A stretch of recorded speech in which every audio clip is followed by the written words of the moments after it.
I got a Medal of Honor, but it doesn't mean that I didn't fail that day. It's the biggest failure of my life. Is there a Medal of Honor group chat? No, but there's a society. Brandon's in an honorary Medal of Honor society. No, they literally gooned till they died. Oh! This guy is posing as a Medal of Honor recipient. He is a fake. He's flying over here. I know, that's my line. You sure you weren't a cop? Yeah. Say hi to Eli. He's racially ambiguous. And Brandon, his hair is fucking fabulous. And Donut, a dark joke disposition. And there's a fat electrician. Welcome to Unsubscribe. Snap. Snap, crackle. Okay. You ready to count down, get this going? Beautiful. Ready? You got it. We crack it at 3. On the count of 3, you're just going to open it. Ready? 3, 2, 1. Man, that's interesting. Hi, everyone. Welcome to the Unsubscribed Podcast. I'm joined today by Eli Doubletap, Dakota Meyer, Brandon Herrera, and myself, Donut Operator. Thank you all so much for being here. What's up, everyone? Good to see you. Good to see you, brother. It's been a while. Yeah, it has. Yeah, glad to be here, man. Oh, dude. And we got 2 Medal of Honor recipients. Oh, fuck off. We didn't make it like 10 seconds in. There are pictures of you receiving the Medal of Honor. All of which are authentic, I believe. Thank you for your service. Oh, boy. My goal is to have every Medal of Honor recipient say that to Brandon. This is where we get up and just like, Brandon gets we up and leave. leaves. Fucking, Yeah, I noticed it when I walked in. It's actually in there on the right. I was like, I forgot about that. yeah, I didn't know I was in a fellow recipient's Presents. presence. You know, I got nothing. Yeah. We just thank him. Yeah. And that's all you can do. That was very funny with Clint. Just walking in and hucking at my neck. Awesome. Man. It's a good time. Dude, welcome. Welcome to the show. I know I've known you for what? A long time. Yeah. Yeah. A long time. Where'd you guys meet? Oh, man. Grinder? Yeah. I think it was at SHOT In his Show one Mustang. year. Yeah. Yellow Mustang. Yellow Mustang. Yeah. Yeah. Yeah, SHOT Show, I think. Yeah, I think it was at SHOT Show like back in 2014, 2015 timeframe. Oh, baby shot show. Yeah. You are in the best shape you've ever been in. You were a little chunkier during that time frame. Yeah. I was definitely on a carb heavy diet. Yeah. You got it locked in. That's why I was like, damn, Dakota's looking good. Yeah, no, I mean, it's amazing, like what when you have to meet those standards again, how quick you'll get back in shape. So, dude, I'm excited for this one because that is one of the questions. Rejoining, how many years were you out at that point? yeah, I was out for 15 years. Oh, wow. Yeah, so I got out in 2010, came back from Afghanistan, got out 2010, and then I re-enlisted in 2025, April of 2025. Oh, I completely forgot you re-enlisted. I read that when you, like, right around that time you mentioned it. Oh, that's funny as shit. Yeah. It's like, that boy ain't ever getting in trouble. Well, it's kind of interesting. I took, how in internet fashion, everybody's like, oh, he's just joining to help recruitment, and he's just gonna, go back and skirt. And so, like, I actually went back in and I did a lat move. So I'm actually going through the recon pipeline. So I started BRC. I did RTAP and BRC over the summer this year, and then I go back. Actually, I check in on Monday, and I go back into SOI West. I'll check back into my barracks room, and I will be there until April 3rd, where to finish up the 2 phases, amphib. I got amphib phase and patrol phase left, and then I graduate on April 3rd, and I have orders checking into SEER school on April 5th. No shit. And then I go to SEER school to the 17th, and then I check in. I'm going to go to jump school on the 20th. Yeah. Fucking And then I got dive school left. Yeah. And you were 37 too, 37, which is yeah. wild. Also, no instructor is going to do. Like, everyone do push-ups, Dakota. No. Just stand up. Hey, come on, guys. I'll do push-ups for you. No, like they've been like Terrified. They've been like, well, they've been like real. I mean, they've been real respectful. I mean, but I mean, I'm still getting beat up like everybody else. I'm out there just sometimes questioning my decisions. There's been many moments that I've learned a lot about myself, And, these kids, like, I'm going through the average age of the guys going through this school is, is like 18, 19 years old, right? They're entry level. They're letting me know that I'm older than their mom, right? Oh, man. Yeah. So it's You should just hit him back with what's her number. Well, no. This is what I say back to him. I was like, show me a picture. Yeah. Show me a picture. And you know, so yeah, they don't, there's no more jokes after that. Yeah. You know? You're older than my mom. What you just told me is your mom is younger than me. Yeah. And it's like, you know, maybe you could be mine. She's going to be at graduation. Yeah, she is. Yeah. Show me a picture. Let me see if you could have been mine. That's wild. So if anyone rewind to even what you joined at what year? 2020. So originally Joined. So 2006. Like most of the kids in the school with me were born when I was in Iraq. Oh, wow. Yeah. Like Shit, to put that in that's true. perspective, like most of them were born around the time I was in Iraq. That's kind of wild to think about. Oh, it's nuts. But I mean, these kids are so incredible. Like when I hear people talk about like the next generation and like the generation of service members, like these kids could run. I'm telling you right now, I truly believe with every moral fiber of my being, if you took my generation of service members and put them on the battlefield against this generation of service members, they would wipe us off the map in 24 hours. No shit. Hands down. Now, What do you attribute that to? well, I attribute it to, you know, I think when we look at this perspective of, you know, we get in these arguments about who's better, who's not, what generation's the best. I think there's only two factors that you can look at it with, that is lethality, right? Or just really the single factor is lethality. And so I think, yeah, you have to add in like they do now have like technology and those aspects of it. But I mean, you know, we get in these dumb arguments. I hear my generation talking about, well, these kids don't even know how to sight in with iron sights. Well, I mean, I didn't know how to saddle a horse in case my Humvee broke down either. You know what I'm saying? Like, so like, where does it stop? And so like, but you look at these kids and like, I would argue that they believe in their cause more than we did, right? Like as soon as you took away from my generation, as soon as you took away war and you took away combat, what'd they do? They got out, right? Like I joined to go fight. You told me you're going to pay me to go fight and I could like, these cool posters. And I mean, like, let's call it what it was. And then as soon as you took that away from me, I'm like, yeah, right, I'm out, right? And so, you know, these kids are joining today. They're not joining. None of them have to join to go to college.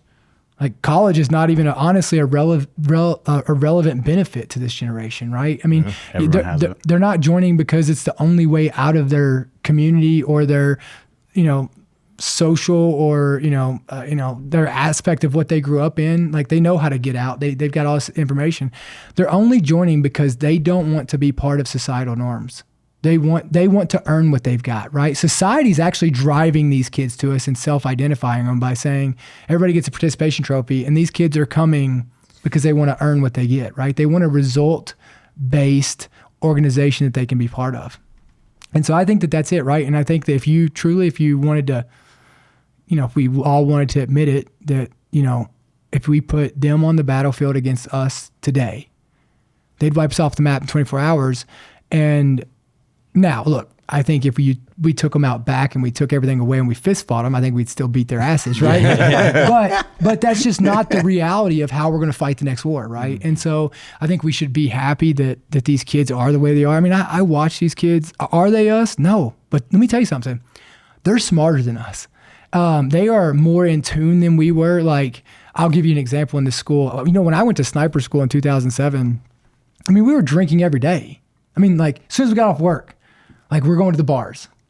You know, this generation, they're getting off work and then they're like, I'm like, hey, what are y'all doing tonight? Oh, we're gonna do an ice bath and we're gonna roll out. And I'm like, what? It's an 81% drop in alcohol consumption with this new generation. Yep. It's fucking mad. Like they don't drink anymore. Hey, so let me give you, and I brought this up we were talking about, you know, in some of these aspects of problems with drinking and this, you know, this mental health issue we have. So you're right. Majority, so 81 or whatever the percentage is, I'll just say this, the majority of kids that are joining the Marine Corps don't drink, or joining the military don't drink. But then there's a drinking issue at some point.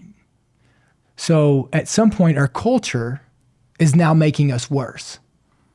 You see what I'm saying? So like when our culture is a drinking culture, Now you're Gotcha. you know what I mean? Now you're taking people who didn't normally do that, and now you're indoctrinating them into a culture that's now not serving us. Right. So they didn't drink before, but now they, yeah. Yeah, and now they're 'Cause drinking. it's the cool guy thing. Now it's the cool guy thing, and then and it's an aspect that we don't talk about enough is like, you know, we are not emotionally, like, we do really good in the military of physically and mentally, like, building people up. We do a terrible job at the single factor that you can't avoid, and that's the emotional maturing of people. And that's why I think you see a lot of veterans who struggle because they have no idea how to deal with these emotions, and eventually they just build up like a pressure cooker, and they have no idea how to handle them because we don't, you know, we've acted like they don't exist. And it's like, well, it's a reality that they do exist, and you better figure out how to you know, cultivate those to where they handle it. So I'd say these kids, I'll be honest with you, these kids, they ask questions that, like, I'm sitting in this classroom, you know, a lot of the school's classroom, and I'm sitting there and I'm like, these kids will ask a question. I'm like, damn, that never even crossed my mind. You know what I mean? They're like, you know, they're like, do you think why don't we do it this way? Does that not make more sense? And I'm like, gosh, that does make more sense. You know what I mean? Like, But in the military, it's like, no, that's too easy. We gotta How's complicate this. I was just going to ask what the response is from leadership when they propose stuff like that does make sense. Is it immediately just, no, this is the book? No, I mean, I think that they're making it better. I think the only time you see leaders do that stuff is when they're weak leaders. Right. I don't think we have a generational problem. I don't think we have a generational problem in this country. I don't think we have a generational problem in the military. I think we have a leadership problem that's failing a generation. I mean, Well, I saw something really interesting. There was a sad guy on Sean. It was a little clip I came across the other day, and they were talking about the younger generation, exactly what you're saying. They were doing a ground nav course, and one of the students was like, well, why do we need this? Like, not in a negative manner. He's just like, why do we need this if we have GPS? And they're like, look, what if there's a blocker? You don't have GPS. And the kid was receptive to that and was like, that makes sense. But like some of the cadre was getting ready to tear into his ass. Like, why do we need this? But like a couple of them were like receptive to what he was saying. And they were like, well, you know, if they jam this, and like laid out like tons of reasons why you need to like know how to have a map and a compass. And the kid was like, oh shit, that does make a lot of sense. Yeah. So he wasn't looking to fight. He was just curious. Yeah, he wasn't looking to fight. But some of the cadre were just like, you know, about to tear into him. It's like, why are you questioning us? And like a couple of the cadre were like, oh, well, this is why you need this. And they were like, oh shit, okay. And then like this kid, I think they said he passed like super high in his class on ground nav. Yeah, and that's the thing. Like, you know, when you look at all this, you know, you get, and I don't know where this came from. I think it comes from a lack of knowing why, right? And so I think that like leaders get in these positions, and I think I think the why question is a very powerful diagnostic tool, right? And it's an opportunity to create buy-in, right? So think about this. If a kid asks you why, A, it shows he cares, or they care. And then B, it gives you a chance to answer that why, and then to sell and create buy-in on why that is important, right? Mm-hmm. Instead of them just doing it because they don't know. Now they understand why it matters. So then now that they're going to be able to articulate, and this generation really needs that because they are so smart and they are so efficient at what they do that they have to understand why in order to perform it at the way that they want to perform it and to make it make sense in their process of how they do things. You know, we just did things. Like, we just did whatever we were told. I mean, if you told us to stand outside in the rain, we would stand there until somebody told us different, right? And so like, which there is a powerful piece of that. But I also think that like, when every time you answer that question why, you're creating buy-in, and I think you're building what I call leadership equity, so that when you do tell them that you just have to do this, they're going to do it, right? Eventually, when you make sense to them so often of why it needs to be done that way, eventually they're going to stop asking why, and they're just going to do what you say. But you also have to understand this is a generation that grew up in misinformation. They have to question why. Like, we didn't have to necessarily question it. We probably should have a little bit, but you know, we didn't have to as much as this generation. This generation, they don't even know what photos are real. Yeah, that's true. Yeah, it's nuts these days, man. I mean, it's nuts, right? And so like, if they don't ask why, I mean, the why question for them is literally a survival tool for them to get it right. And then it's good the leadership's not jumping down their throats for questioning it. Because that used to be that past. It's like, I mean, you know, when you shut the fuck up, you just listen and be like, oh, we're doing that. Yeah. He said jump. I just got to jump that high. That's it.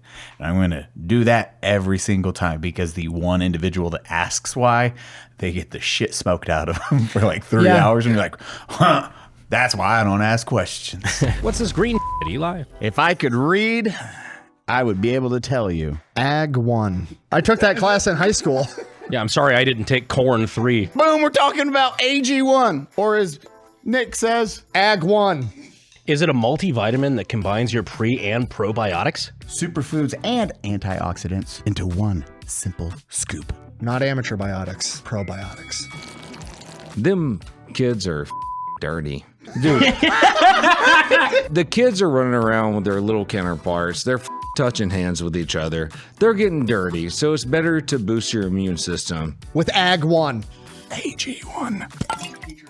Ah, yummy. You drank all that? Yeah. All right. Heading into the holidays, it can be hard to maintain a balanced diet and give your body the nutrients it needs, which is why A1 comes in. AG1. Tomato. Them kids is dirty. AG1 is one of the easiest daily health habits you can start. What a great New Year's resolution, Eli. Brandon, what are yours other than taking AG1? Well, if you take out Ag 1, that's all of my New Year's resolutions. That's all I want to do is I want to drink more of it. They come in little packs or travel packs. Show them the travel pack. Hot dog style pack as opposed to the hamburger style pack. Yeah, we use this for the live shows because when we are on the road or touring, hot dog or hamburger is very nice to carry around. Also, AG1 comes in multiple flavors. We have original, Grass. citrus, berry, and tropical. And right now, AG1 has their best offer ever. If you head on over to drinkag1.com/unsubscribe, what do you get, Eli? Well, you'll get the welcome kit, 3 free AG1 travel packs, and 3 free AGZ travel packs. A bottle of vitamin D3 plus K2, an AG1 flavor sampler, and you'll get to try their new sleep product, AGZ. We're drinking it at night. That's drinkag1.com/unsubscribe for $126 in free gifts. For new subscribers. Yeah, and you know, and I always go back to this why thing, and why one of the reasons I'm such an advocate of it is like I got a Medal of Honor because leadership didn't want to listen to what I had to say, right? I mean, I got a Medal of Honor. I got guys who are dead because guys couldn't answer why and what we're doing and why we're doing it this way, right? Instead of answering why, they took me out of the team. They set me there and they let my team walk into an ambush and they got killed for the same reasons that I asked why. Right. And so like, I'm a big proponent of it just because like I've seen the cost of that. And I think that any leader that feels that they don't owe the people that they're responsible for a explanation to a question that they have is a leader that shouldn't be in that position anyways. And I think that situation unfortunately happens a lot. You look at even Romashay's, that battle, it was like everyone asks, why the fuck are we in a fishbowl? You're asking like, hey, patrol, or hey, X, Y, and Z, what the fuck are we doing? Well, homie, why are you asking questions? It's like, this is really stupid. What? And it's just either somebody trying to get a medal. Yeah. Or it's, oh, well, we need to do this. And it doesn't matter how high you are because General George, he was the one that said the fishbowl was a stupid idea. He fought against that and nope, he wasn't high enough yet. So you know, General George was, he was Colonel George. Yep. During my battle. Oh, see, I didn't even know that. So he was actually, he was gone that day. He had actually gone home or something. I think he was on R&R or something on leave that day, and that's why that major was in charge of the battle space at that point. I don't know, maybe he's lieutenant colonel, but anyways, he was in that area. He was in charge of the area that I was in, and so I knew him very well. He's actually, him and his sergeant major are the ones that actually put me in for the Medal of Honor. Oh, yeah. no shit. Yeah. Oh, man. Yeah. General George is such like Randy is a great guy. Dude, like He's a very down-to-earth dude. Yeah, and I do believe, like, I mean, obviously, like, we're talking, this is a big statement, so, like, hypotheticals and all this, right? I do believe, I don't believe that it would have went down that day if Randy George had been standing on the base. I do believe that he would have unleashed all hell if he had been there that day.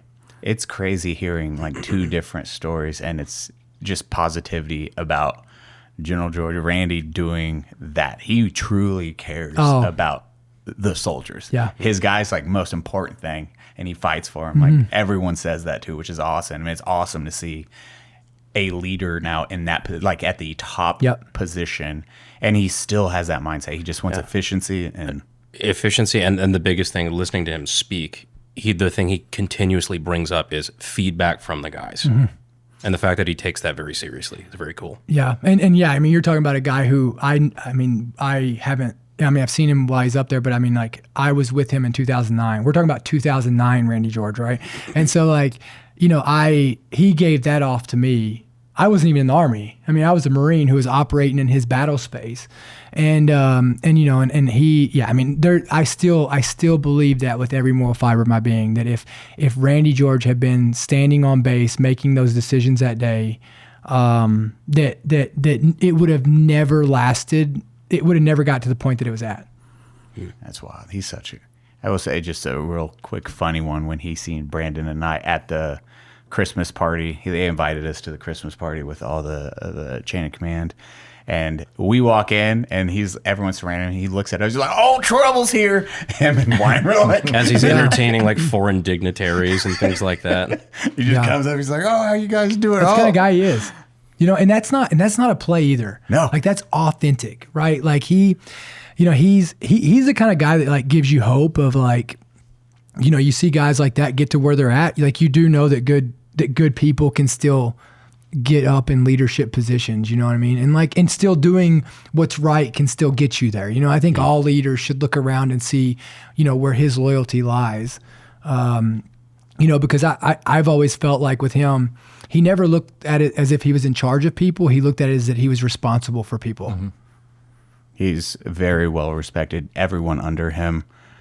It's just awesome to see leadership like that. And then Sergeant Major Weimer, he wants war fighters, and that's all he wants. He's like, this is what we need, and we need to get there. Yeah, and you know, he had a Sergeant Major over there at that time too. His name was Sergeant Major Carabello, and he was a hammer.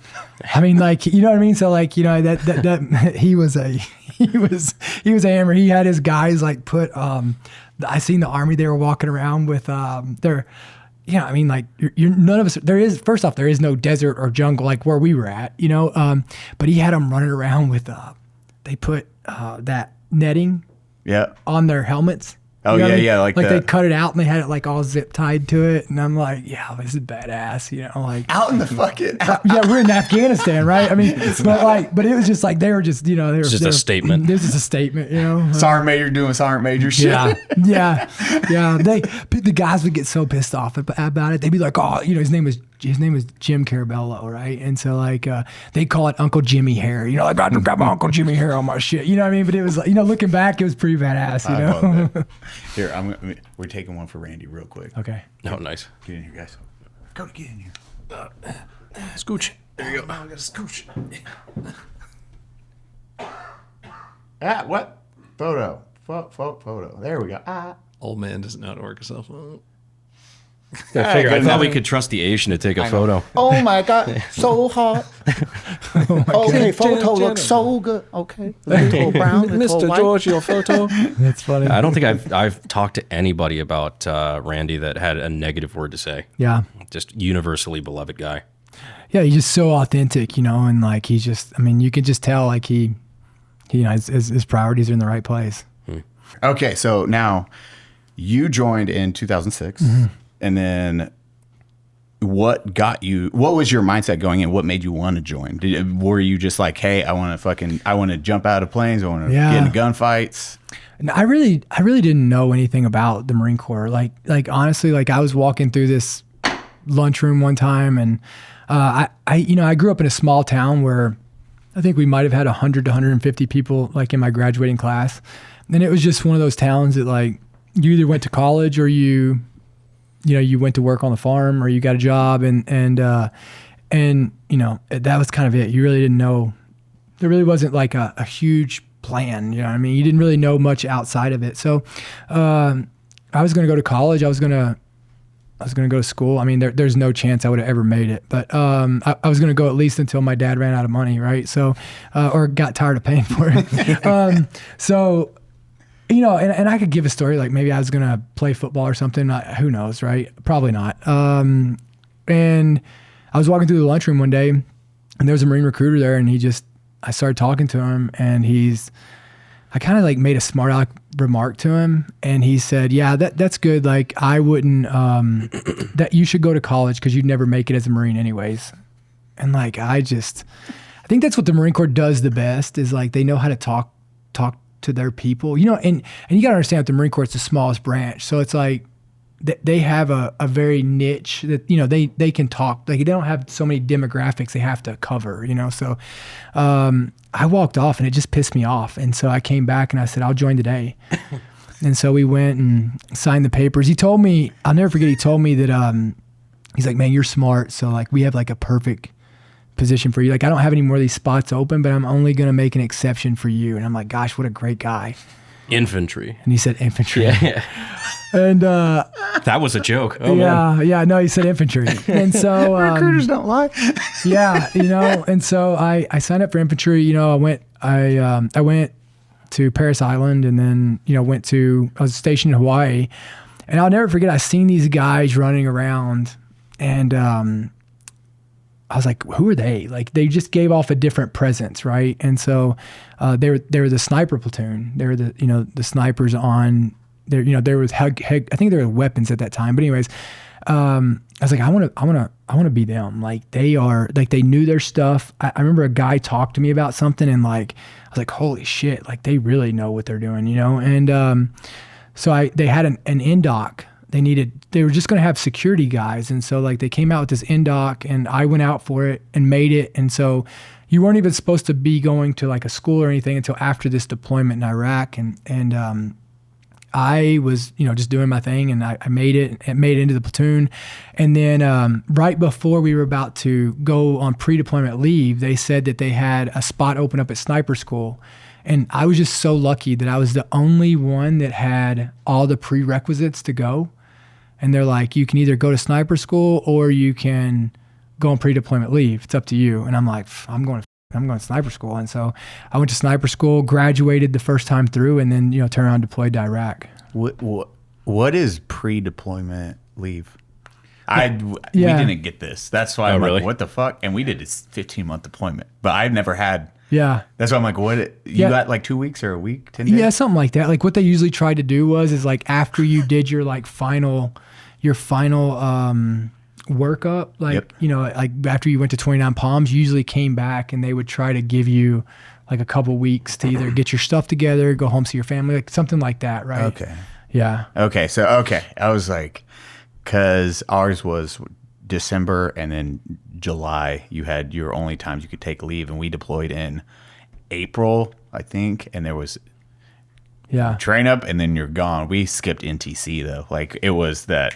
Yeah. You're spinning up and you're just getting out of here. Yeah. So we did that, and then you know, went on. I didn't. How long was the school? 12 weeks. Damn. Yeah. So it was 12 weeks, and then graduated that, and then left for Iraq, Fallujah. Was your team already out there when you guys landed, or are you all still deployed together? Yeah, we all still went together, right? So like they went home on pre-deployment leave, and then they were like getting everything ready, and then I was still able to make the deployment. So like I literally graduated sniper school, and I think I left like 10 to 15 days later. Oh, okay. That makes sense.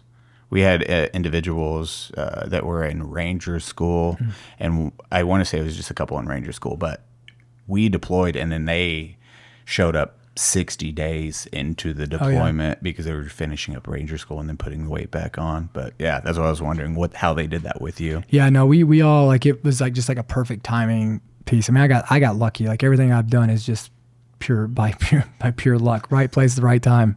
That's it. How was Iraq? Was that completely different than the Afghanistan side, because you were still, it was 2007? 2007, yeah. Oh, I mean, it was popping up. Well, I mean, you know, like we thought we were going into it, right? And like we're reading, hearing about everything that's going on over there before we got there. And it really wasn't, there wasn't a ton going on. I was up in a place called Karma. And to be fair, like I was only there for like 50, 60 days, right? And I got sent back home because I got bit on my hand. We were in a dwell op then we we left off that dwell up into a mission, and I got bit on my hand by a spider, and we were like, oh, it's all right, it's no big deal. I stayed there, and then next thing you know, like my fingers started splitting down the sides, and like it swole up so big, and so I got back, and they took me into Fallujah Surgical immediately, and like Bit you, man. put me under. I don't know, but like put me under, and like they did like they drained it out. Like you can see the scar still, but Oh shit. yeah, and so like they drained it out, and then they like shoved this stuff into it, like to like a packet, I guess. And I'm like, oh, it'll be fine. And then In the desert, Yeah. super clean. They're definitely not going to get infected. it'll be fine. And I will say this, like We're dirty fucks too. The one thing I do remember, and I will tell you, is I don't know. Have y'all had surgeries, like some type of surgery where you've been under anesthesia? We were just talking about anesthesia yesterday, literally. Yep. Yeah. So what I will tell you is like, I think it's a little bit different when they do it and you're in a combat zone. So like, I just want to say that like, I do remember my nurse when I came out of that first surgery that like they had to give me morphine because I freaked out. Like I was looking for my gun and things like that. I mean, you're in a combat zone, and then your mindset is in a certain place, and then they're going to knock you out and you wake up in another room. It's like, yeah. So, You're just throwing people around. yeah. Poor nurses. Yeah. Like, oh yeah, it was, I remember that first wake up was not good. Do you remember it like vividly? Oh yeah. Because I remember I got scared because I think they hit me with morphine, and then there was it was a weird ordeal, but like I remember that morphine hitting me. I'd never had it before, and I just remember like wondering if I was going to breathe or not. You know what I mean? Like so I do remember that vivid. Now he's angry and high. Yeah. And he can't feel pain. Shit. God. Yeah. And so then I thought I was going to be fine, and then like I actually lost feeling in my last 3 fingers, and so I stayed there for probably another couple weeks, and then I went back again. They did another surgery, and then they flew me to TQ, maybe TQ or Al Assad. I don't know, one of the two. Anyways, the one with the pull on it. One of them had a pull. There's Balad. There was a few that had the. So you're lucky if you were on that was the Air mo- Force people. I'd be like, Yeah. You got 2 movie theaters? Well, What? So that was the moment that I realized that all deployments weren't the same. You know what I mean? That was when I realized that like just because you deployed doesn't mean that like you deployed, right? So You're like, all I got was a crusty Playboy. yeah, they're like living. I mean, it was. So You lived out in Sector though, then didn't you? yeah, I mean, yeah. Yep. I think through all of our years in business on the internet, we've all used Shopify. I've used it for merch and my skate shop and a couple other businesses. I will actually agree 100% on that. Everything we do is run through Shopify. Even bunkers run through Shopify. Our shoes, which is a separate company, is run through Shopify, and they talk together because of Shopify. Shopify runs the world. Did you know Shopify will actually help you design a website also, Cody? I know I didn't know about starting an online store when I started my career online, and Shopify just made it super, super easy for my dumb Brandon, what happens if people haven't heard about my brand, though? That's actually easy, Eli. Shopify helps you find your customers with easy-to-use email and social media campaigns. Step Cody, what happens if I get stuck? Shopify is always around to share advice with their award-winning 24/7 customer service. Step support, bro. You got my back. And your front. Shopify helps millions of businesses around the world, and 10% of all e-commerce in the U.S. From household names like Mattel or Gymshark to new brands just getting started. Unsub shoes, Unsub merch, bunker. No shit, we've all been doing this for over a decade, and Shopify is the easiest e-commerce platform we've ever used. I think every single one of us has used Shopify at one point. I think all our businesses right now are using Shopify. Oh, except mine, but that's because it's guns. Can't do that. Just one of them can't. Turn those dreams into SFX, cha-ching, Shopify new cell sound. And give them the best shot at success with Shopify. Sign up for your $1 per month trial and start selling today at shopify.com/unsubpod. Shopify.com/unsubpod. So I came back. I ended up coming back. I was in Launchville for like 30 days, maybe 20, 30 days.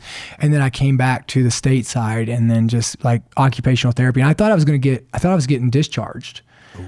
Like I thought I was going to get discharged out of the Marine Corps because I was like, if you couldn't pass, like if you didn't get your movement back. So I was in occupational therapy and all this for probably 3 or 4 months. That's Oh, wow. crazy from a spider bite. Yeah, from a spider bite. Like I thought I was done, and then I finally I don't know. I guess I got it back, and then like started healing, and then my unit returned, and so that was kind of my Iraq deployment.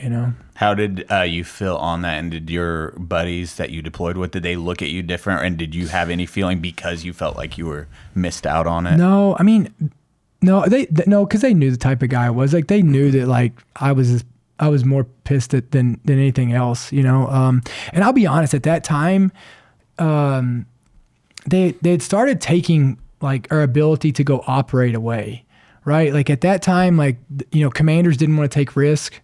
So like you were having to literally do a 32-point PowerPoint to try to sell you going on missions. You know what I mean? And so it was really like it was The wine, 2008 then? 2009 or 2007, 2008. We were part of that surge that President Bush sent over, right? And so I know. yeah, and it was different for everybody, but for us, like it really wasn't. It was nothing crazy. So It's wild hearing that because that's when the guys went back in 2010 to Iraq. It was having to do PowerPoints, or they got shot at a single time and return fire, and it was paperwork, how much rounds are spent, versus when they would pull up to our cob and they just throw us AT-4s guns. They're like, "Bah!" And it'd be like, okay, cool. It weighs less when we shoot it. So yeah, but the one thing that I've seen though is the reality of, you can kind of make anything look any way, right? And so like, if I want to make it look like there's, we're done here, well, I just don't let you go to places where there's bad guys, because then there's no firefights. You know what I mean? Like it wasn't because there was a lack of opportunity. it was just controlling the narrative. Opportunity is an interesting word. Yeah, it wasn't. It wasn't because of that. It was just and maybe I don't know. I mean, look, I don't know. I mean, I'm sure the mission switched. It was all changing, and so yeah. Well, and sometimes it probably happened too, or you've seen it where some battle spaces, like no one's been there for a while, so then they just wouldn't go into it because then it's like, there's IDs, deep-berries, insurgents hang out there, like the breadbasket was for us, and they just wouldn't send troops in until we showed up. Then it's like the big that pushed through the breadbasket at the end of the deployment, but we got to switch with the company that took, or the battalion that was taking over, brigade that was taking over. So that's how I'm wondering if they did that with you guys. It's like, that space, we haven't been there in a while. Let's not worry about it. Yeah, the parameters were for sure different, right? I mean, like, we were still doing dwell ops, and I mean, we got like hammered by mortars on this dwell op. I mean, it wasn't because they're like the bad guys were gone. It was just that I think that, I mean, if you don't get in their way, they are those majority of those guys, like, as long as you didn't get in their way and you didn't disrupt their freedom of movement, like they were just trying to do their thing, and so it was an interesting piece, right? In 2000, for me, I know there was a ton of combat still going on past that in Iraq, but it was just for me on that deployment, and obviously I wasn't there very long, but it was, and none of the guys, majority of our unit, we didn't, it wasn't really a bad deployment, yeah. You'd have like maybe a handful, even a gunfight's rare being deployed. Even during the surge, you're finding out units or like complete battalions, brigades that just never got in a firefight, or one or two. And that's what like a lot of people don't understand, right? Is like, I believe that, when you look at in the ratio of deployments of people that deploy, it's a very small number of people who actually fight. Yeah, I don't know. I'm not getting the numbers of this because I know that, all the keyboard warriors out there that are getting their combat action ribbons on, that got it all. It's just, it's like the reality of it is and it's not, and it's, I want to say this, it's not their fault, right? It's not their fault. It's just by the luck of the draw, right? Like it's just the luck of the draw. It's like, it's not that they didn't want to fight or they weren't capable or they weren't willing to. It's just, it's all the luck of the draw. And so, it's just, but understand this, that not all deployments are the same, and not the majority of people didn't go over there and get in a ton. And I know that like the audience is going to be like, he's better than everybody else because he's seen combat, whatever, they want to get on. It's like, No, I'm not. But also, I'm also truthful and honest. So like, Combat sucks. yeah.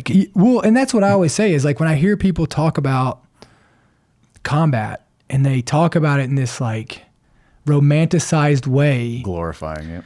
you know, I gotta be honest. I always, for a long time, I looked forward to getting shot at. Right? I mean, that's what we're taught. I mean, that's you train for it. Mm-hmm. But I gotta be honest with you. Every time I started getting shot at and it was real, like, hold on, there's a difference between getting shot at and a guy knows where you're at and is aiming at you. Like there's a big difference. And every time it got real, I would have gave anything to not been getting shot at. That seems like a very fair opinion. You know what I mean? Like It sucks. That's what I always say. It's like, I was like, oh, you were smart. You didn't join. Or you got lucky. I wish I had that deployment. Didn't get shot at because it sounds cool. Combat sounds cool. Everything sounds amazing. War sounds amazing until you get shot at the first time. And you're like, oh, that's a game changer. I could have died. Yeah. And you know, the other thing I want to talk about is like, if war was so fun, if it was so awesome and fun, like people try to make it out to be, we wouldn't have so many people themselves and PTSD over it. How many people kill themselves because they go to like Disney World when they're kids? Yeah, not many, right? So all I'm gonna say is like if war was such a great experience, you wouldn't be living the rest of your life having nightmares about it.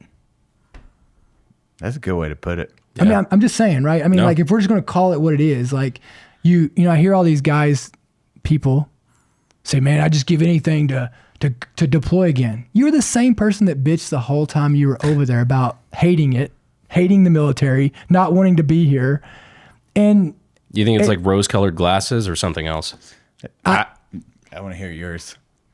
I think if we're real honest with ourselves, combat is way easier than life here, right? Like when I'm deployed, I don't have to worry about bills.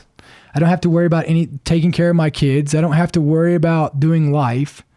I just have to wake up every day, put my shit on, go on a patrol, and live a simple life. Yeah, it's harder, right? I mean, it's a hard way of life. It sucks. You're away from your family. You miss it. But I do think that the rose-colored glasses is one aspect of it. I think that our mind is natural to remember the good things. It's a survival instinct that we get rid of the bad things, right? If you process it. But I think you only remember the good times. And I think that those are the aspects of what they miss. I think they miss the simplicity of being deployed. I think they miss the camaraderie because you are close to your people, right? And I think that's what's missed. But I have to question anybody that says that they missed getting shot at. Sergeant Major Weimer, that's when the first time we met him at General George's house. They were asking, it was going around, you're supposed to tell something about yourself. And it was like, oh, blah, blah, blah. I was like, oh, Eli, deployed. Why'd I join? They're like, why'd you join? I was like, well, I thought combat would be cool. We're going to be kick-ass. And then I got a gunfight. That sucks. And Mike was like, he's been in fights. Yep. Yeah. He gets it. I was like, oh, okay, good. That's the right answer. Yeah. Because it sucks and it is a stressor. It helps later in life because it takes a lot to stress you out after that shit. For me, at least, it takes a whole lot to stress me out. If you get past it, hold on. If you like, but I think that like what people really need to come like, and usually men, like this is usually a men's conversation, right? I mean, I've never had a female come to me and say, I want to go to combat, or I want to get, I can't wait to go get in a gunfight. So like maybe it'll happen to me. I don't know. But I think for men, it's an identity crisis, right? I think it's an opportunity. I mean, we all as men want to be tested. Like it's kind of, for us, I think that's kind of how I don't know. I think, you look at any warrior class of men, like there was always some test, there was always some earning, there was always some piece to becoming a man, right? And we were born as males, but we have to become and earn being a man. And I think that there's just that natural aspect of us of wanting to know wanting the answer to if we could do it. And so I think that's a piece of it. And I think that's a way to do it. But I think sometimes we romanticize it. And then I'll go a little bit further into it of, I think how we told our stories did a disjustice for it, right? I think we have a lot. I think guys like me who wrote books, I think we have some responsibility of how we wrote our books. We only told the great parts about it, and we only told it in a way that made it look cool. And we didn't talk about the shitty and sucky parts of it. You know what I mean? And I think we do have some responsibility in that. Because I'm sure you had your guys, especially at the Afghanistan deployment, that's where you've seen that huge, a decade after is when we started seeing a big, like losing a lot of individuals. My battalion, we're at 29 after we've been back for 18 years now, I think. Yeah. But that's when you're just seeing like way more. We lost 16 over there, and then we've lost 29 since we've been back. We're almost hit double the amount just on because, and I'm sure you, like we've talked about it before, that idea of getting going to sick hall, going to therapy, shit. Like you don't do that, crush your feelings. Yeah. And so I'm like, hey, actually, you should probably talk about it, give advice, lead by example too. Yeah. Like, hey, if you're telling guys that are getting in now, they're like, oh, and you're warning them, it's like, hey, PTSD therapy, like this is a lot and it can be difficult. If it's coming from you, now they will take that and be like, oh, well, he says it's okay, and I look up to him. Yeah. So I'm going to do that. And I don't think we had that from the previous generation. No, because we had, nothing against them. Because also you have to look like technology, like the resources that we have today are astronomical. Like we have more resources and technology and knowledge and data to help us today than we've ever had in the history of, especially mental health, right? And so, but all we had to look up to was the Vietnam generation on how they knew how to do it, right? And so, you also have to think that we've only had medication for about 50 years. You know what I mean? So like when you look at like the big advancement of this, like, and then you had to test it, and then we seen how we got that wrong real quick. So we got to backtrack on that, and we got to find other modalities. And so, and in that 50 years, I'd have to like look at that up in detail, but it's around 50 years that was the last big advancement when you look at medical when it came to mental health, was the medication aspect of it. And I think medication gets a bad rap, right? Obviously, when you look at opioids and all this other stuff, but it actually is very helpful if it's used in the right ways and it's used with the right purpose. And so like, I'm not anti-medication, because if that's the case, then, should we all be having surgeries without anesthesia, right? I wouldn't prefer it. Yeah. So, so you know what I mean? I've seen Dances with Wolves. Yeah. So, it's one of those deals, but, I think for us, the big thing that I talk about back is I think we first have to set an expectation management. And where I get really frustrated with the military is it is actually, if you want to see a precursor of what's about to happen to the entire society, you just watch the military, right? What happens there first is what's going to come to society. Look, tons of start happening in society in the military. Well, guess what's happening across society now, right? So when you look at mental health started being bad there, right? It comes across, and so like because it's a self-selected demographic of people. And it's it is literally, the military is the most diverse organization that we have in America, right? Sure. And so, they come from all walks of life. And so for me, I think we had an opportunity to really give society a blueprint for mental health. And then you came out with a campaign of 22 a day, right? So I blame the mental health aspect of our military on the NGOs, right? So I have this theory, for whatever it's worth, that, NGO for non-government organization, the nonprofits. Yep. They all were doing a great thing when the war kicked off. They came in and filled gaps, right? They were doing the Lord's work, literally. They were doing it. They were finding a way, like society always has done, is stepped up to support their service members, right? They're people who are fighting. And they were doing good ones, like, and it actually made a difference. Before it became an industry. Well, and then this is what happened, right? Is the war machine stopped sending home bodies and people for them to take care of. And so then they had to shift the product.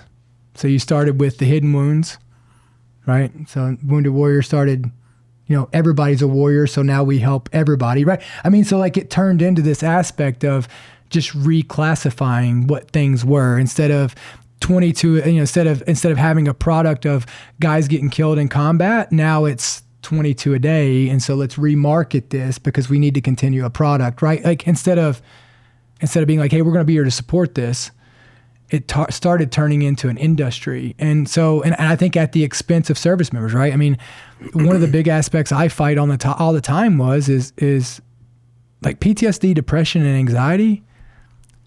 They are injuries, not terminal illnesses. Correct. Now say that. Now go put that on your Instagram right now and watch the hate come through. Like people will lose their minds. Hey guys, you want to see something? Not again. Those are true classics. Oh. You want to touch it, Brandon? Cody, you want to touch it? Oh. Brandon? Sure, you have a degree in HR, right? That's right. Today's sponsor is True Classic. Cody, what are you wearing? I'm wearing a True Classic shirt right now. It fits really well around the arms and the chest. It makes you look bigger than you are. Dude, Cody, you actually look jacked right now. On a personal note, with my personal endorsement to True Classic, that's no shit, all the pants and the shirts that I wear. Like the undershirts, I always wear True Classic. The pants, always True Classic. They're stretchy. Beli's wearing True Classics right now. A lot of shirts that you get just off the shelf like aren't really cut. They're just generic unisex stuff. They're not really cut to look good. True Classic stuff is actually tailored to fit the male form, which is, actually helpful if you want to not look like a slob. Peak male performance. But now imagine my dick, because that's where I'm wearing underwear. Yeah. Now imagine my dick. Eli Cuevas, 2025. TrueClassic.com. Use code UNSUB. Now, we've been messing around with t-shirts and been in that industry for years now, and we can truly say that True Classic has some of the greatest material and greatest fitting that we've ever seen. So forget overpriced designer brands. Skip the cheap throwaway stuff. True Classic is built for comfort, built to last, and built to give back. You can even find them at Target or Costco, or you can go to trueclassic.com/unsub to try for yourself. If you want to level up your clothes for the summer or coming into the fall weather, head over to trueclassic.com/unsub. We have a real, I will say, so the community here, Yeah, shit. they are so amazing about that. They are respectful, and then we're super blessed on how they react to any of this conversation, because they know we put them first. Yeah. Like, we work for them. We are blessed to have them as viewers, and we have a huge audience now. No, don't be too nice to them. F you guys, for one. Piece of shit. But they rally, and they are big now on mental health, getting help, helping veterans. Like, we do the April or November, we just did the all month we sell merch, and we'll release 2 new t-shirts. No, I don't have it on. 2 new t-shirts, and then 100% of the profits we donate at the end of the month. So it's like a handful of veteran organizations and things like that. There's a couple. Yeah.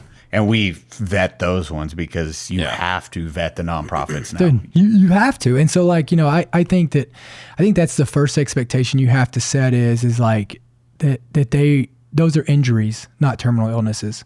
And so what that means is like, Don't be a victim.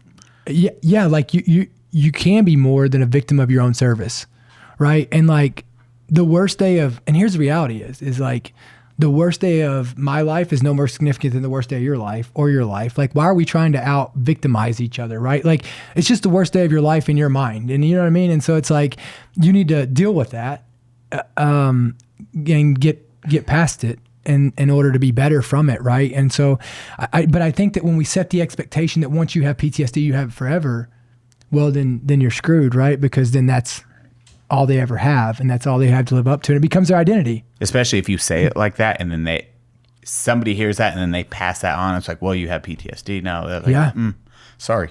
Yeah, and it becomes I like what you're saying about some of the way that these people market this stuff. It's like you have the slogans like "some wounds never heal." It's like, well, that's a horrible mindset. Well, so this is why, like, my team leader himself a few years ago, and this is why, like, I am so hell bent against, like, if you commit suicide, it is a cowardly act. Like, I am not backing off that, right? Like, it is not the same. Like, there is nothing more unbecoming than if you kill yourself, right? Because all you're doing is passing on the pain that you have and amplifying it to the people that care about you around you.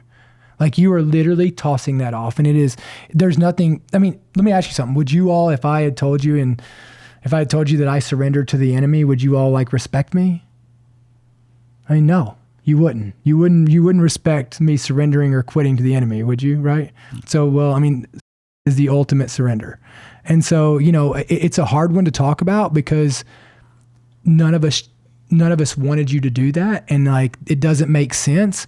But until we say that and go back to that, people are going to continue to do it, and they're going to see it as an acceptable route.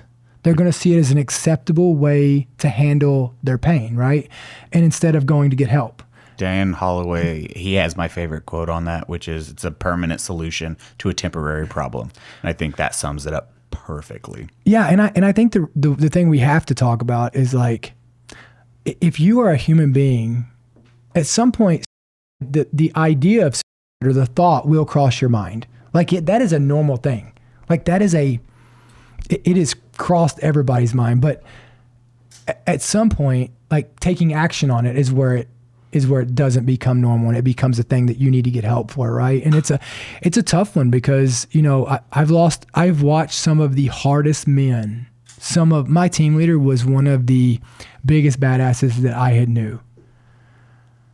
But, I mean, he took his own life, right? And it sucks. It sucks because, like, you wanted to fix it and help it for him, and I would have done anything for him, but it's the most unbecoming thing, I think. And you know how it is. And this is where you start talking about these nonprofits and these things, like trying to change it and to keep the product going, and why I don't think they care in some aspects other than keeping the product. Now you're not supposed to say commit. You're supposed to say died by, because they're trying to take the word commit out of it. Yeah, right. Like, go look it up. Interesting. Go look it up. They're trying to change it. Like, if you I hadn't noticed that, but it wasn't conscious, I guess. Yeah, they're trying to take literally the one piece of control you have in it out of it, so that you can be the victim to as well. Interesting. That's so.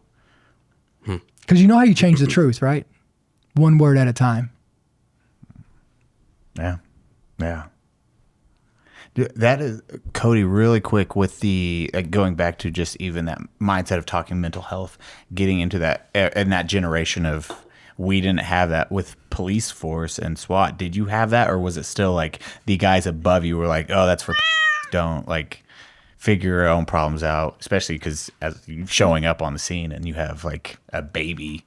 I mean, no one ever said it out loud, but the culture is kind of the same thing. It's like, if you go to therapy, okay. Yeah. Like, if you go seek help, all right. Like, it was kind of brushed off, I guess you could say.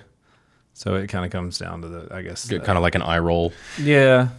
And some of it is legit, because, like, you have to, until we have leaders who have gone to therapy themselves, they don't understand what therapy is, and they don't understand that. I mean, like, because you get all these overreacting leaders that, if you go to therapy, well, you can't do your job, right? I mean, that's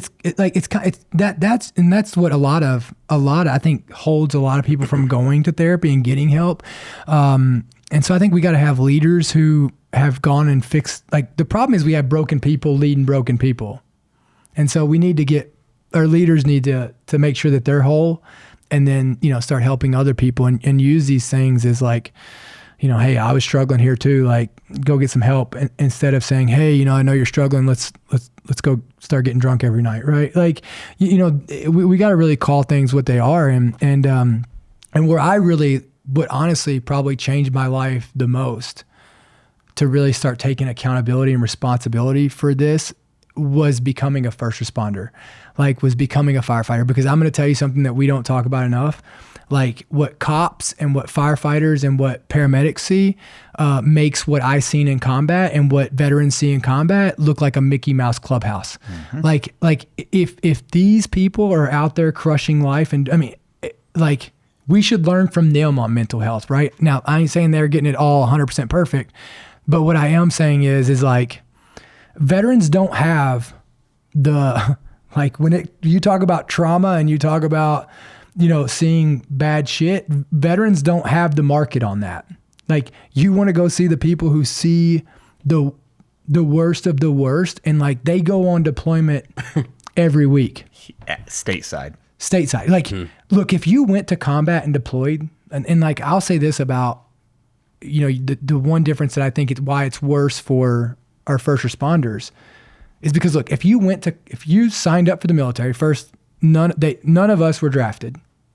So if you enlisted and you deployed to Iraq or Afghanistan, seen combat, and you were surprised by what you've seen, you're kind of a dumbass, right? I mean, logically, it should make sense. You should know what you're getting into a little bit, especially during the surge. It's called war. If you joined during a wartime and you went to war, and then you were surprised at what war was, like, I'm not saying it's easy to deal with, but what I am saying is you shouldn't be surprised by it, right? Yeah, our drill instructors are like, any retards think you're not going to war? Yeah. Like 2 hands went up. They're like, you're fucking stupid. It's the surge. The photo was on the package. You're going to war. And when you go to war, people will die. Yeah. You should know that, right? Okay. What I will tell you is like, these are people who go from being mothers, fathers, sisters, brothers, husbands, wives, to putting on a uniform, driving potentially 5 miles down the road, and showing up to the worst. That's a Cody has these. Literally the worst things. Like and none of it makes sense, right? Like when we were over there, you're fighting in like a gunfight and it sucks. Like, yeah, it sucks no matter what, right? But I mean, you're standing there and you're talking to a mother who is sitting in the passenger seat of her vehicle as her husband is dead in the driver's seat and her 2 kids are getting worked on CPR in the back on a Thanksgiving weekend. And it doesn't make sense, right? And so it's like, and then guess what? They look just like your people and your family. And like that is hard. All of it's hard, but all my point of it is like, we as veterans didn't get the market on PTSD and hard things to go through. Like our men and women, like first responders that walk amongst us every single day, and they are, that are showing up every time we dial 3 numbers. They are the people that we should all look at when it comes to mental health on. And again, I'm not saying they get it right all the time, but I am saying that like what they deal with is astronomical compared to what we do. And the crazy part too, at least for me, like outside looking in, is there's no separation. So like they will see the most heinous shit possible in this country, and then again drive 5 miles back down the road, come back home to cold macaroni and cheese. Yeah, and you talk about cops, like cops are getting, and I use cops right now because they always get the worst rap, right? You know what we don't do? We don't recognize them for the good they do. The only time that they are recognized or mentioned is the bad, right? And we don't sit here, we don't reward them or give or recognize the lives they save. I mean, it's insane. Hate, like Cody, and it sucks the amount of hate you get online just because you break down videos with the most information. You reach out and you gather all of it and you present it factually, good or bad, and you present it, and then you still get fucking swatted or dumb shit just because, formerly you're a bootlicker because he's stuck, like, that story, they didn't like how it turned out. Because like you'll break down a video and it's not, cop was in the right because he cop. Yeah. It's not like that. You're like, oh, well, actually, this person was wrong because of this case law. Cop was in the right because of this. But it doesn't matter. It doesn't matter. Bootlicker. Yeah, it's whatever. Yeah, and it's an aspect that like, but I will say, the bad is still the minority of the good that goes on. 100%. You know what I mean? Like, I mean, and it's not necessarily like, I was terrified where that was going for a yeah, moment. yeah. No, I bet you. Which word made it? Which word made you get nervous? There was a couple in succession that I was very afraid of. I'm like, oh shit, I'm in frame. Which word was it? You're like, the bad is the minority. I'm like, well, that's not great. No. 13%. Like, oh shit. Wait. No, It's flying over here. I know, that's my line. You sure you weren't a cop? Yeah. No, and I. That's a joke, people. That's a joke. Yeah. Sorry to derail. No. Yeah, but it's like these cops are I wish we've got to tell, and the only way we change the world, I truly believe this, the only way that we get the world back to where we need to be is that, you can't just be like, oh, that's wrong. You can't just be because that's what everybody does now, is like they only say, oh, that's wrong. The only way we're going to be able to win this is if we out-message it with good. You know what I mean? Like we can only win the world back if we out-message it with good. And there is more good than there is bad, but we have to out-message it with good. What are you thinking, Cody? What do you think? I'm thinking money. I was just going to go there. The only thing that's going to make the news money is headlines of cop kills person unjustly. And that's how they get their clicks. That's how they get their ad revenue. And it's been like that for years and years and years. And I hate to say, the mainstream media, but that's exactly what it is. They only want to focus on the bad. And they never focus on the good because no one wants to click on the good. Positivity is hard to sell. Yeah, you can't sell positivity. But here's the great part. The great part is this, is that mainstream media is about to be dead, right? The great part is that I do believe this next generation is going to start, like, they're not going to give a shit about the same shit that's selling all these clicks right now, right? I do think that's why I think this next generation is going to be so important. Like, I don't think that they are going to be as like, they're growing up with all the shit that we are like, we have like been handed to us to see, like, what we were the experiment. Oh yeah, social media as a whole, internet, period. But we were the experiment, right? Like they just handed us these things. We didn't know what they were going to do to us, and they start throwing a bunch of shit at it. And now you got a bunch of people who have, So they know at 3 how to use all this. This next generation, though, they see the consequences of it, right? I mean, they see. I think that they're going to be the ones that are going to set us straight. But I do think that what we have got to do is we have got to instill in them to believe in the greater good and to believe in that they can. And I go back to it. Look, this country was founded because 70 people said that I'm not going to put up with this anymore.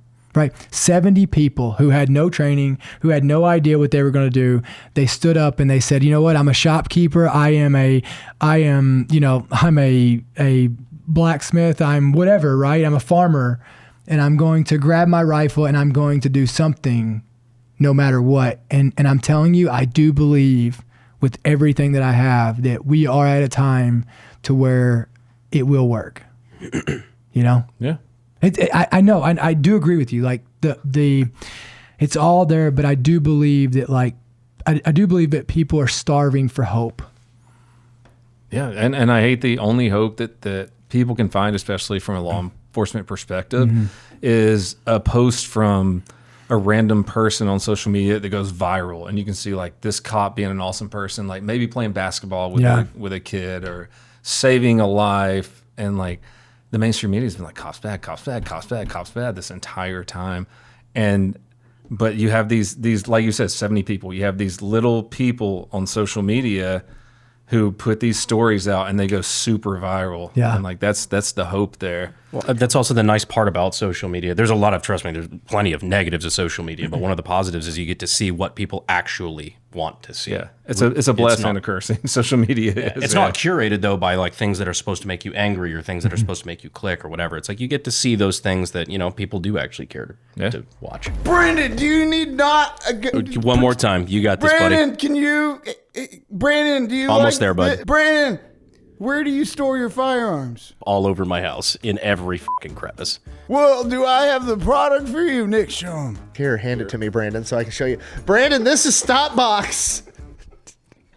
STOPBOX. We love box. You selling me? What's in the box? You have to open it and find out. All right, well, let's see if I can do this. Oh, wow. Look at that. Oh, it That didn't was stop easy. you. Can I hide my goop in that? You can hide your goop in that, Cody. Cody, do you know why I love this thing? Why? Why? Why, God, why? Because you don't have to use keys. Gun not included. Cody, you've got multiple cats in your house, including Squirt, who's quite the scrapper. Mm-hmm. Would you want Squirt to have access to your firearms? No, he's violent. Well, then STOPBOX is the perfect product for you. No cats getting inside that. Or people without thumbs. The nice part is it is actually TSA compliant. I didn't actually know that part until a couple months ago. That is actually really cool. You just put a little lock through there. Exactly. When you're checking a pistol or any gun, if there's a hole that a lock can go through on whatever you're checking your gun in, you have to put a lock through that. This has one hole, so you just need one lock, easily accessible once you land on the ground. I know you're not normally a one-hole kind of guy, but this is definitely an exception to the rule. And never worry about tariffs because everything is sourced right here in the USA. Wait, what are tariffs? Like, I'm pretty sure I shot a few of them. For a limited time only, get 10% off your entire order if you use code unsubscribe at checkout. And right now, if you buy one STOPBOX, you're going to get another STOPBOX free. So that's 10% off plus buy one, get one free when you use code unsub at checkout. That's StopBoxUSA.com. Discover a better way to balance security and readiness with StopBox. StopBoxUSA.com. Use code unsubscribe. They had, that's actually a really good point. You got to see with the Buffalo school system, what mainstream media tried to do with that because Rich was on it and he was the one having this interaction and it's us with drinks on the table and his name's Angry Cops and he's been in the news multiple times, but then it was, they didn't focus on, hey, there's like shit going on at these schools with these kids. These kids are in danger. Like Talking about abuse of children, like serious allegations. Yeah, They're like, and this is a man on the front lines who was saying, I've seen this, I've documented it, I've seen it. As an SVU detective. Why was he wrong though, Eli? because booze on table. Because we had a booze on a table and he they was talking burped. about it. They burped. this foul podcast, I think is what they said. But then it was amazing because the community went fucking bullied every journalist or news anchor that had those negative headlines. They changed their headlines because of it. Like they just removed Angry Cops or detective. What did they call them? Like bad cop? It was like a different Something word fucking for that. stupid. And they removed all that shit just because the sheer amount of people were like, "Are you fucking worried about that?" Instead of the kids, what the f- is wrong with you? And that's what we need, right? I mean, look, the silent majority can no longer be silent, right? Like we have got to use our voices. We've got to speak up against what's right. I mean, or up for what's right and against what's wrong. Like the silent majority has got to, it's got to stop. And it's the same thing with voting, right? I mean, look, like, people are like, oh, they don't, I believe the system still could work. Like I believe the system, I believe that all of this thing still works. I mean, and call me bootlicker or whatever else you want to call me. But I do believe in that. And I believe that what it takes though, is it takes people actually taking action. And I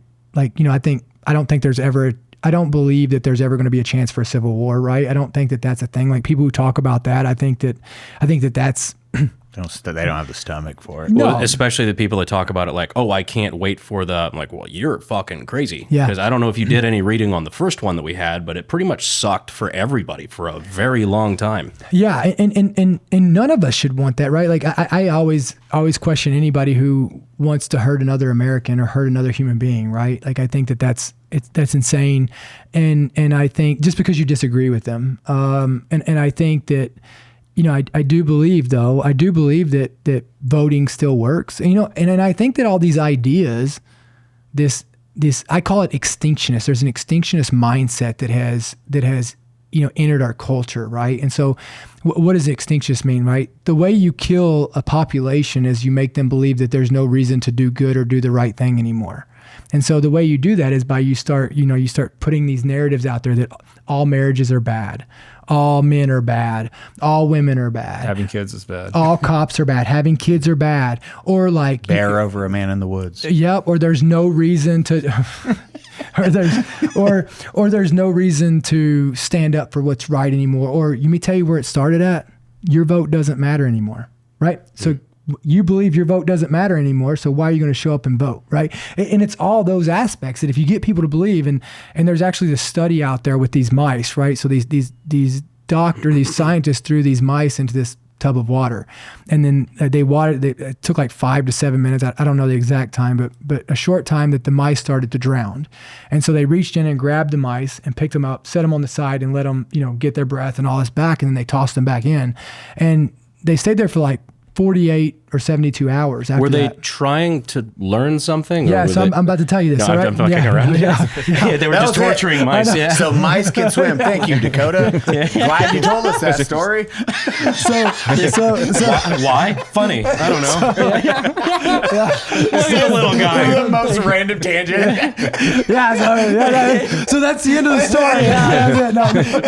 I did that shit all the time when I was a kid. The difference is they wrote it down.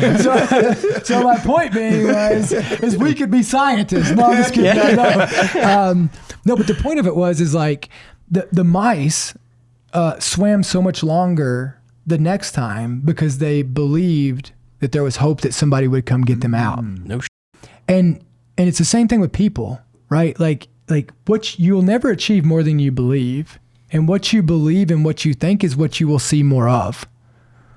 And I do believe that we just need leaders to be conversation shifters right now. We need people who believe, who actually believe that this country can be better. And look, I mean, the majority of people are good. Well, that's running for Congress. That's the thing on the primary element. Back on voting, is it drives me crazy the amount of people who get frustrated with the 2-party system. It's all rigged. They're all fake. It's like, well, you could have your qualms with the 2-party system.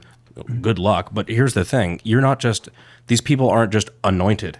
Mm-hmm. You can be a part of that, with your primaries, and not just on the presidential level, because I get how that's overwhelming. It's a lot of big numbers, it's a lot of money, it's a lot of influence. Yeah. But even just at a local level, whether it's Congress, whether it's your local school board, your judge, your sheriff, these things, there are primaries where you get to choose which person is representing that party. Mm-hmm. And you can get involved. You can make that difference on that. And that person does matter. You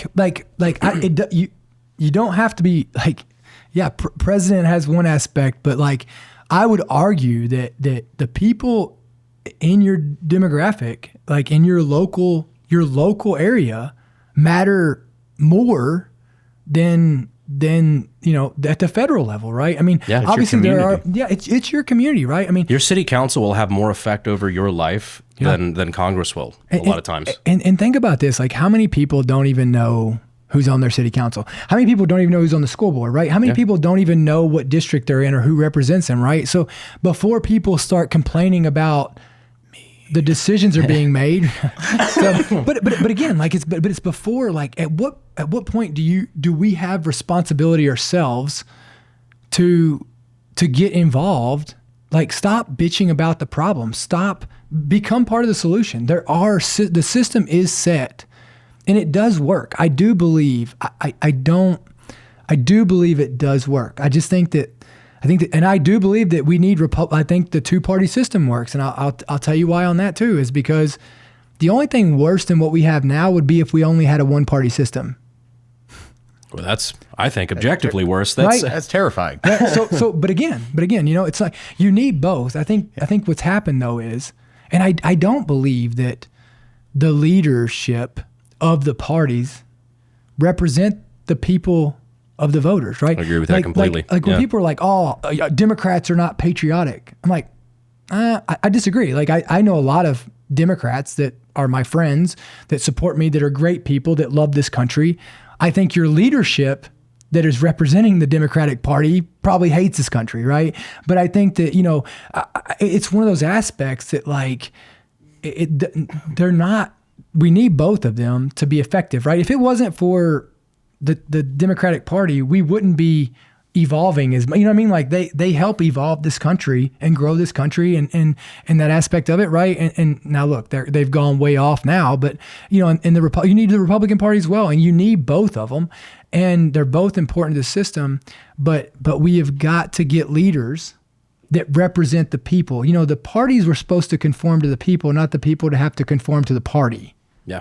And that's what we're missing right now. That's why, like, Brandon's running, and I mean, that's one of your big things. It is, you did this not for love of the game or a childhood dream that you wanted to be a politician. Yeah, people who want power are scary.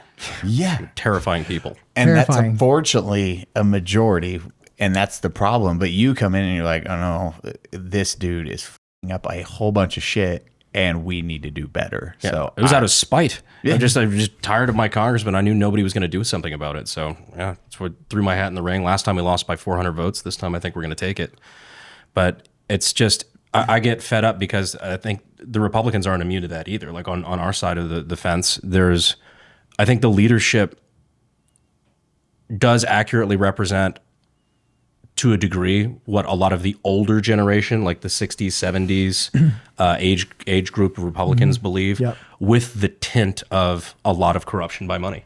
And there's a lot of industry, and there's a lot of, it's an entire machine behind the scenes.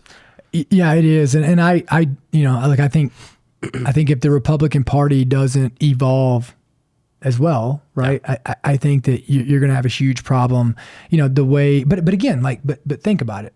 What is the average age of the people in leadership, you know, in Congress, right? Of course, they're not going to know the problems that we have, right? Of course, they're not going to be able to they are arguing for the things that were relevant back when they were in our positions, right? Like, but now they're responsible for legislating Bitcoin and AI. Well, again, horrifying. It's terrifying. It is terrifying, right? It is terrifying. And I also think, you know, what they have done a great job at, and this is like probably the piece that I hate the most about our leadership in this country is they have found a way to rig the system in a way to where the repercussions and the consequences of their decisions don't affect them anymore. Mm-hmm. Right. And that's bad leadership. You know, at the point that you can make decisions that you don't feel anymore, like you can shut the government down and you still get paid. Yep. Right. Like, you know what I mean? Like this is look, I think if you shut the government down, well, everybody doesn't get to come back. Like you don't get another term. Right. If you all couldn't figure out how to communicate with each other and get a way to get the government to keep going, we're going to have to start all over on people in it, right? I get it. It's tough. At a bare minimum, they should not be, they shouldn't be paid just like every other government employee. But like I said, bare minimum, they shouldn't get the back pay either. All the other federal employees get back pay. Yes. Congress shouldn't. It was your fault. Bare minimum. And we need term limits. Yes. Oh God. 100%. Yeah. 100%. I don't think anyone. Need term limits. Like, I know no one wants a fucking dinosaur up there telling the next generation or two generations. When you have what to individual, do. who was the one that was like just like rebooting on stage? There's a few. Mitch McConnell. Let's talk about Mitch McConnell. Yeah, it does look like he pooped himself. Listen, Mitch McConnell. I mean, you know, and it's like Joe Biden, right? I mean, Dianne Feinstein, she died of old age after casting a vote, same day. Dead serious. Hey. That is wild for them to be in charge of jacking shit. Well, the problem is once you, and it's a lot easier when you sell out, you know, and you're in their position because you get all this fundraising ability, and because as an incumbent, you have the incumbency advantage, you have the name recognition advantage, and you have millions and millions of dollars. You become almost impossible to beat. Well, and then the other way that the system is set up, right, it is, you know, you take some of these states that don't have the power because of, you know, the representatives they have and things like that. You also lose, like Kentucky's going to suffer because Mitch McConnell is going to be replaced, right? They're not going to have a lot of say. You know, I'm from Kentucky, so like, you know, they're not going to have a lot of say or the power that Mitch McConnell had because he'd been there, the seniority, right? Yeah. And so like now you got, you know, so there's an aspect of that is always a play of why they keep these people in there. But, you know, we've got to get back to a place of, you know, we've got to go back old school, right? I mean, we got to go back to where, and I do think we got to have term limits in it. We've got to hold these people accountable, but they can be held accountable because everybody that's watching can go out and vote. What kind of shirt is that? Actually, Eli, these are what are called shorts. Fabletics shorts. But where do you put your head? It's complicated. Will they look comfortable? Indeed they are, and there's something about starting a new workout that just feels so great. But you know what isn't great? Having to buy all of the gear. All that changed when I signed up as a VIP at Fabletics. You got 80% off all your clothes? That's right, Eli. 80% off everything. I thought it was one of those deals that's too good to be true, but no, it's true. Do you feel the 80% off? It feels so comfortable. That's right, Eli. I'm so terrifyingly fast because I've been working out in my Fabletics athletic wear, which I've been getting for 80% off using code UNSUB. Plus, it's very reassuring to know that Fabletics isn't just some online store floating in the void. They have over 2 million VIP members and over 100 in-person retail stores. Connor lives in the void. I'm from the void. Now they are super nice, comfortable, breathable, and they fit good. Flexi. Bright and red. Not only does Fabletics already have incredible deals, but we've got an exclusive offer just for you, the unsubscribed listeners. If you go to fabletics.com/unsub, you will get an additional 80% off. Everything. Everything. Just head over to fabletics.com/unsub. Take a quick style quiz. Tell them you want the red shorts. And be sure to select unsub when prompted to ask who sent you. That's fabletics.com/unsub. And it is terrifying or aggravating. People should have been way more pissed about even the last election cycle with Kamala just being put into place. Mm-hmm. Like everything that beforehand is wild. Like it wasn't out of the blue. Like, oh no, we knew there was problems with the president at the time, and then they just kept it going until it's like, oh no, she's replacing it, and you didn't even get to vote that in. And it was funny to have her, being able to get on stage saying, "Oh, Trump is the enemy of democracy. He's trying to end democracy." Like, you're running for president. Nobody voted for you. Nobody. That's not a single human. That's you just got put into before that place. The presidential election. Yeah, obviously, but the it's primary. fucking wild to have that. But what I think is telling, and why I go back to saying that the system still works, is she didn't get elected. Yeah. You know what I mean? Like, she didn't get elected, right? And so I still billions of dollars, and she didn't get and it was, I think, the most expensive presidential election in history. Yeah. Yeah, and I think our country is going to be fine. I think the biggest thing that people can do, number one, is vote. Like, that should not be an aspect that you take lightly, or any of that piece of it. And then I think the next piece is like, read the Constitution. I hear everybody wants to quote the Constitution to me all the time, and I'm like, well, when's the last time you read it? Like, is that what you think it said, what somebody told you it said, or what you know it says? There's a big difference, right? And I don't have it on me today. I usually have it with me, or if I'm definitely in my suit, I have my Constitution on me, because when people are like, well, that's unconstitutional. Okay, well, let me pull one out right here. Let's talk about it, right? And so I think read the Constitution. I think the other thing is history. I think the biggest tool in education that you can have is history. Like, I think knowing history, knowing why things were put in, when things were put in, and I school myself on it all the time. But I think that if you do those three things, I do believe our country will get back to where it needs to be. This simple, and that is such a true statement, because you look at how right now this is worse than the Nazi regime, and you have that information being put out there, and then it's a dictator. You are on social media saying this. You know what that means? You're not under a fucking dictating regime, like Nazi regime, and that's where it's crazy not understanding or knowing that piece of history to show how bad it was. Yeah, and there's a lot of confusion. Like you talk about this Venezuela thing, right? I mean, look, I hope President Bush is watching what just happened and realizing that maybe he should have done that in Iraq, right? And I think that, what we're doing is, I don't know. I mean, like, I don't know all the answers. I don't pretend to, but I always like to we got to have conversations. This is the problem, is like, I think right now we as Americans have got to decide, like, because I keep hearing, well, we shouldn't police the world. Okay, I'm in. So who should? Because like we can't argue somebody's going to. So who should? Then who should? Who does it better than us, and who can we rely on, and who do we trust to do it? Well, it's a hard one because it's the only way for evil to succeed is for good men to do nothing. So what's that line? Because now it is, okay, there's bad, there's obviously terrible human. Oh, look what they did. This is terrible. And it's like, well, pause.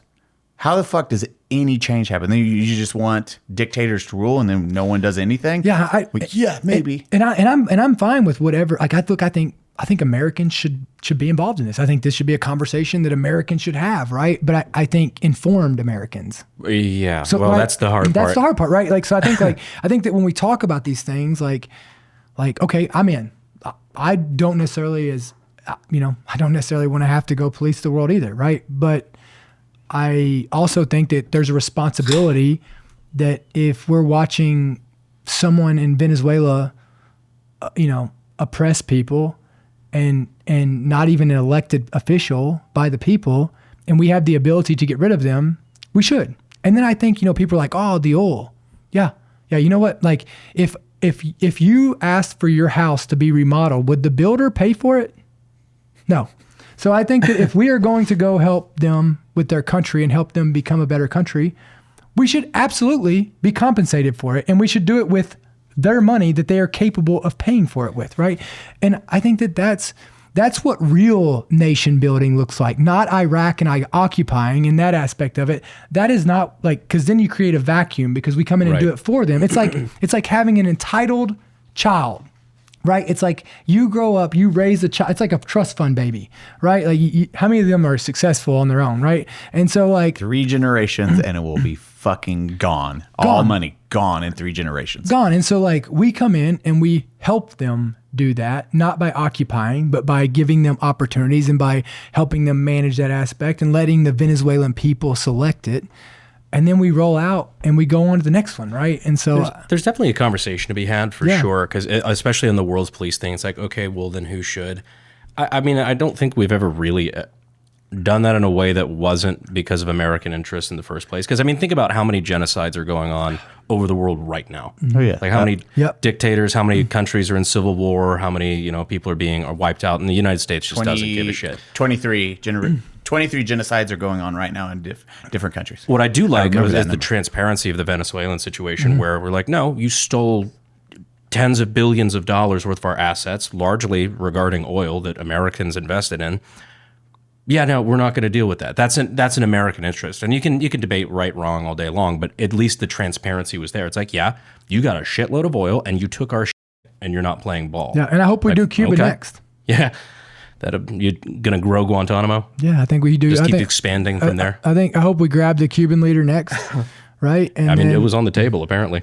I hope we grab the Cuban leader next, and but again, like I don't think we occupy anywhere, right? I don't. It's the dumbest shit we can do. Listen, it's never worked for us, right?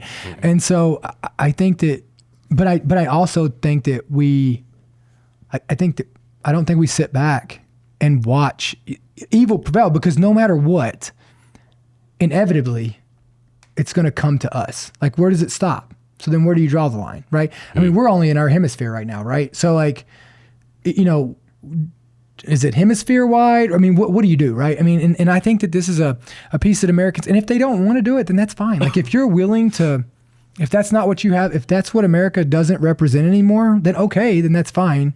I think that that's what you should vote for. And that's a great part of it, but I need to go find a country that's willing to be the leaders of the free world.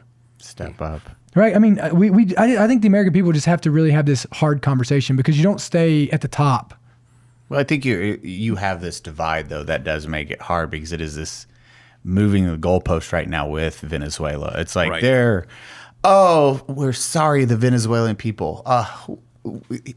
He doesn't speak for us. We hate that he did that. And then cue all the celebration going on in Venezuela. Then it's like, oh, move that goalpost over here. Well, what's China going to think? They celebrate Iraq. They celebrated, and you're like, wow, you guys just can't be happy. Yeah. I mean, on top of that, even just what a lot of the Democratic leadership, I saw one, it's just like a collection of tweets of prominent Democrats that are in power now, that were tweeting a couple of years ago, like, well, Maduro needs to be replaced. I absolutely, the United States needs to get involved in ousting Maduro. And now about that $25 million bounty. Yeah, That our we last put a president bounty on that guy. That's my favorite thing. It's like, oh, so we weren't supposed to capture him or do anything. Then why the f did they put a $50 million bounty? Or it was it got up to 25. but it was raised to 50. bounty on him. I think it was raised to 50, but yeah, it's a you know, and I think that's just what we aren't. If we're not willing to step up, somebody will, right? And what you've seen is the other two superpowers. So really, you look at us, Russia, and China. Like, there's really nobody else on the global. Shit. There's really nobody else on the global board that's part of it. And so you look. So we went down there and took out the leader. Russia and China went down there and was working with the leader in their best interest. You know what I mean? So like, it's at the expense of the Venezuelan people, right? You know what I mean? So like, Wait, who gets the fucking bounty now? well, I think they should I think for all the people who were involved in the raid, Those security guys should, that- That's pretty funny. they should toss it out to them, right? I mean, it's fair. It was it was his security team that was like, hey, Holmes, Yeah. there's a lot of money. We just split it. There's 10 of us. All of a sudden, I'd sell. yeah, no shit, right? All of a sudden, They open the door like, hey, Delta, Yeah, hey, come what's up? in. It's your guy. He's Hey, over he's in here. there. I'm assuming they sound like Mexicans, by the way. There's all brown people. the morning after that raid, a buddy of mine, we're doing an after action. It's like, oh fuck, did you see this? Did you see this? He's like, yeah, I bet you some maid somewhere in Caracas just made $1 million. Hey, yeah. Well, I mean, listen, if I was going to guess, I would say the person that just took over is the one that gave them all the information. Really, you think? If I was, I mean, again, like yeah. Ooh, it's That the woman. woman that Vice was president, because I think the Venezuelan Supreme Court just said that she's the new she's the new. Yeah, she's working.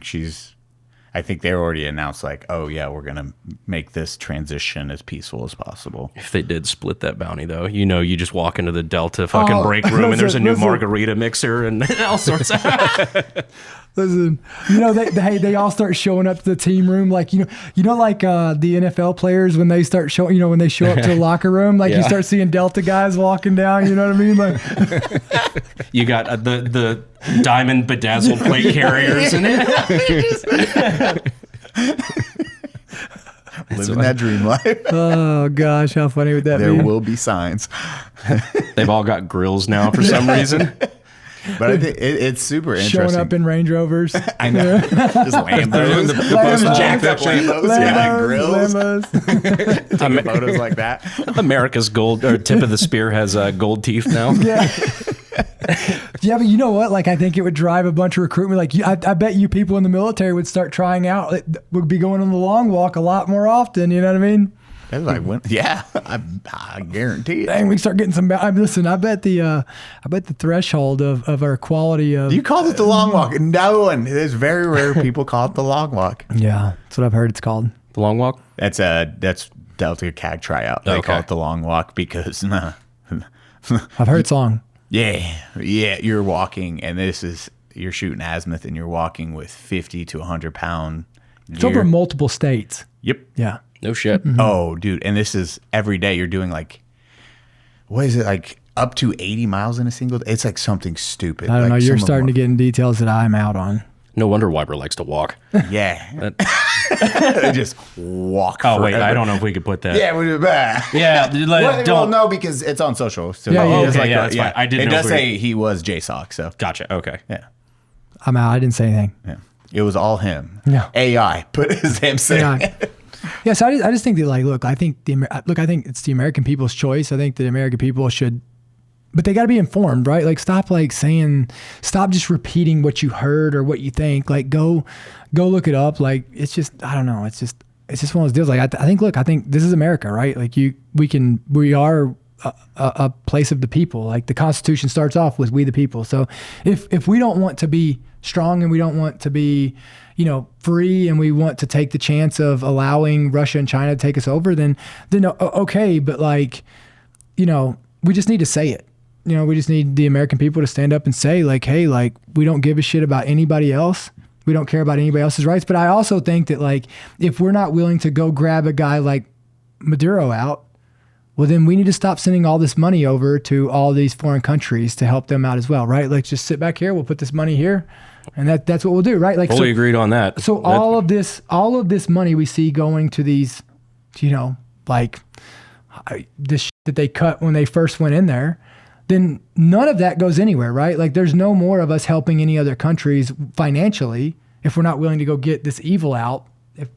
Well, I guess I don't think it's because it's evil. I don't think anybody would have given a shit about Maduro if there wasn't oil and stolen American assets. We would have not done that. Yeah, I mean, I don't know. I'm not saying it's a bad thing we did it for American interest. I think that's good. I think if oil, we're going gold, to be... This is like every resource, but and they are the pinnacle, plus Russia and China also had control. Well, I think we're about to see, right? Because here's the other thing, right? Like, I think we're about to see. I mean, if we start going after more evil, then maybe, I don't know. I think I never get into the realm of trying to figure out why somebody did something else, but like, look, no matter what, the Venezuela is better now that he's gone.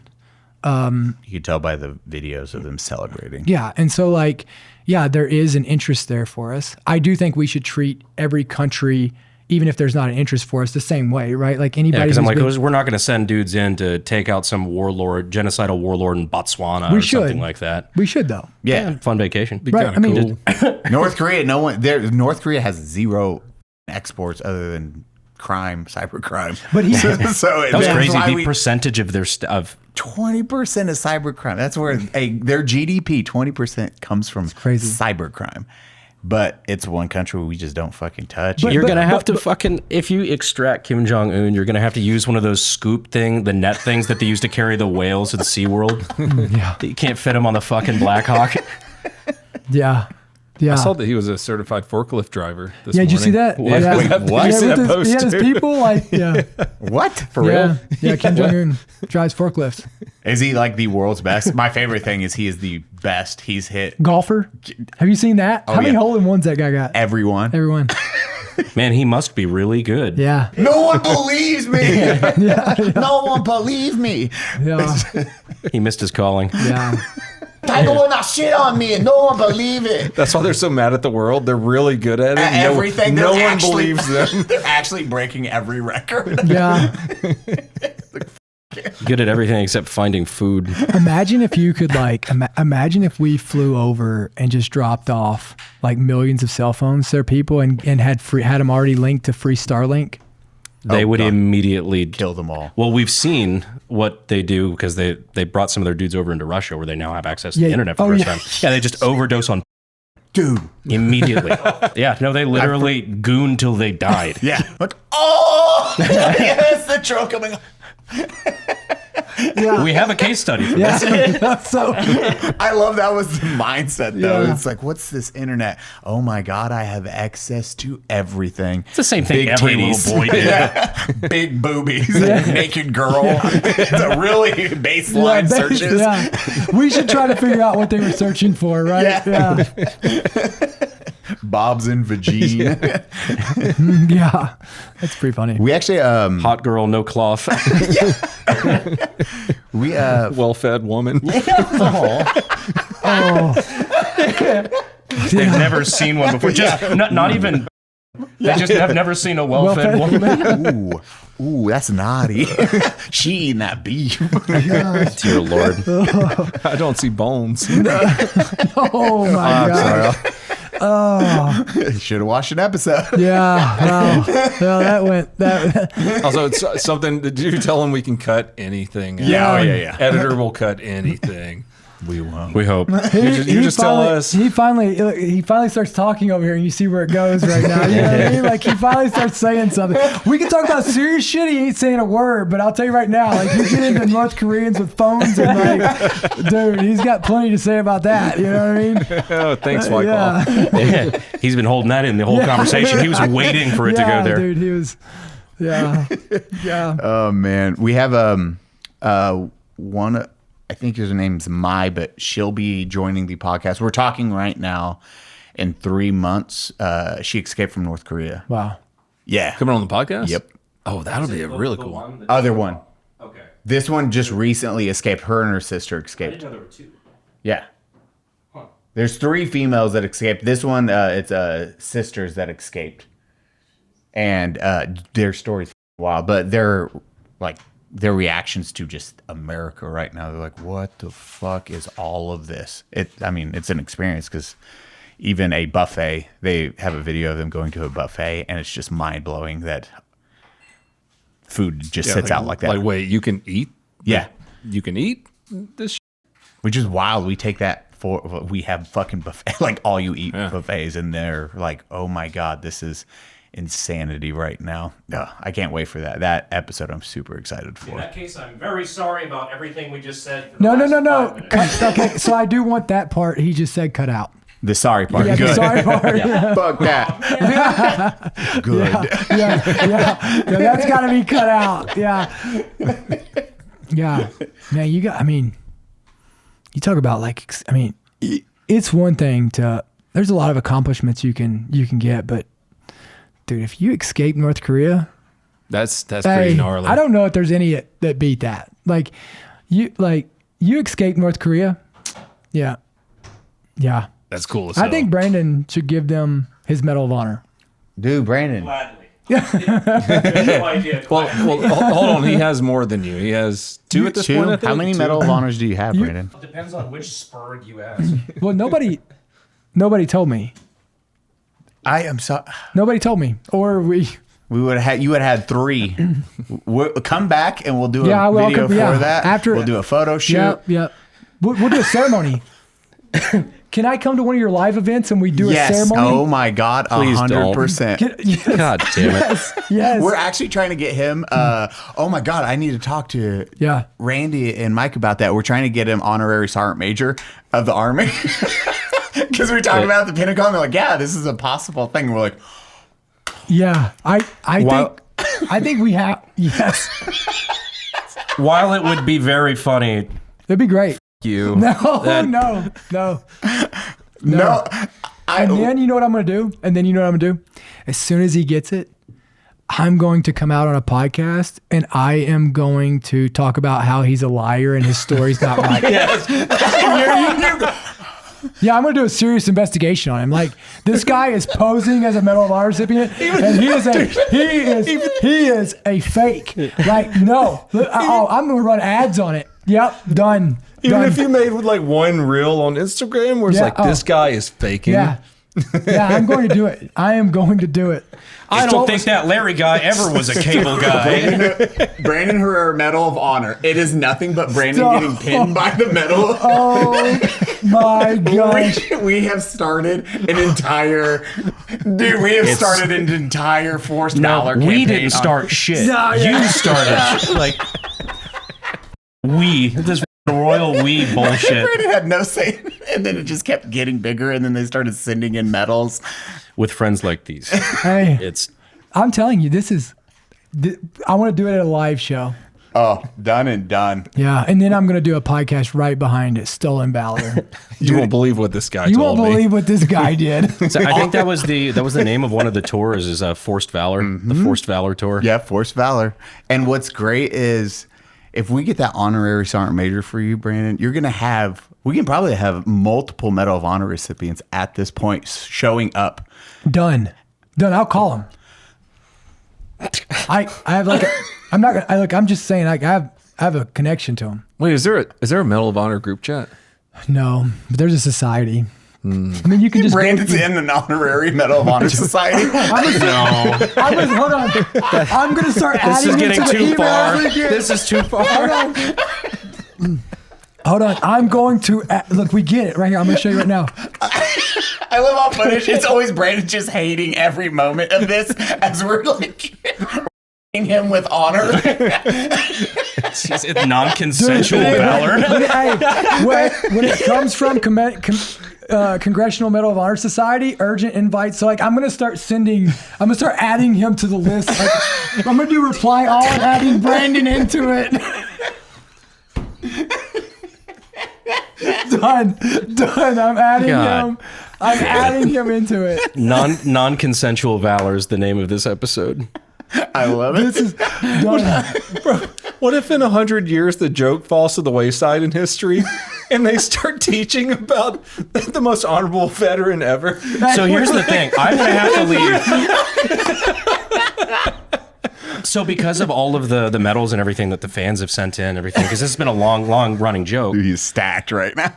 I keep them all, obviously, because it's really cool. Like, it's a cool thing from the community and everything like that. I'm going to have to leave all of that with a very, very serious note and explanation in a fucking locker somewhere so my grandkids don't find it and think I was some, like, Mike Vining. I don't know that your letter that you put somewhere is going to be able to outdo what Google's going to say. Dude, we had it for a while. There AI, was for a minute. Dude, Yeah. AI, when you Googled, Brandon had served in the Army and Marines, and he won multiple medals. Like, the AI was just thought he was a fucking, like, a stud. I think it was Chat GPT. Yeah, Chat GPT, just no idea what to do with him. Yeah. It's an honor. It's an honor to be. I don't sitting think next I to like you. any of you. It's an honor. Man, you guys didn't tell me any of this. I'm starstruck. I'm starstruck is the best thing. We brought Dakota here to be humbled. Dude. Wow. Man. Now this is the part where we disassociate. Man, I had no clue. Oh, man. It was Well, a if you ever joke. need me to carry your bags or anything like that, man.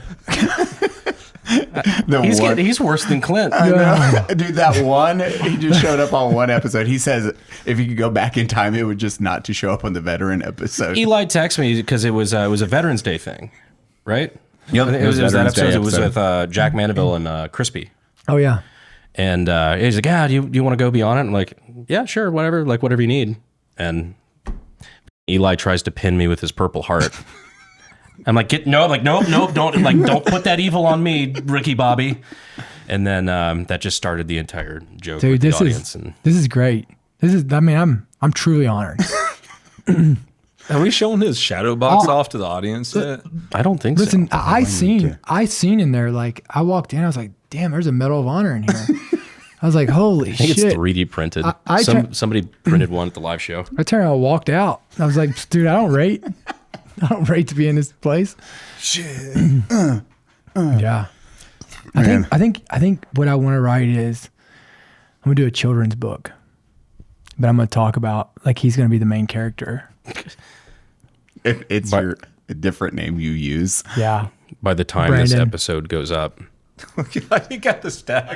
I have his stack and his dress uniform as well. Which every single thing. Oh, give it to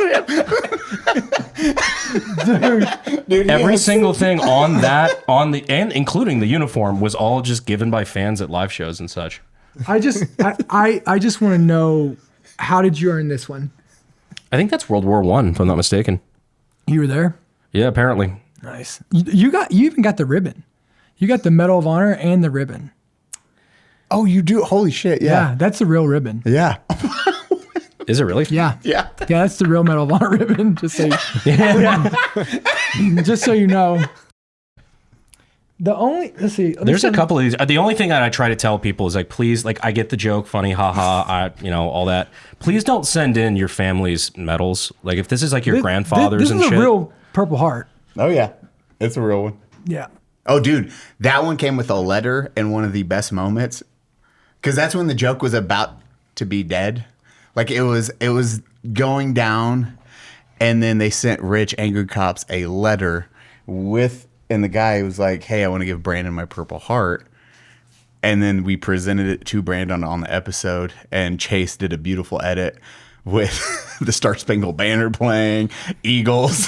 One that is very funny, though, is that there's like a foreign jump medal or something like that came with a letter that basically is giving permission to wear it from the issuer.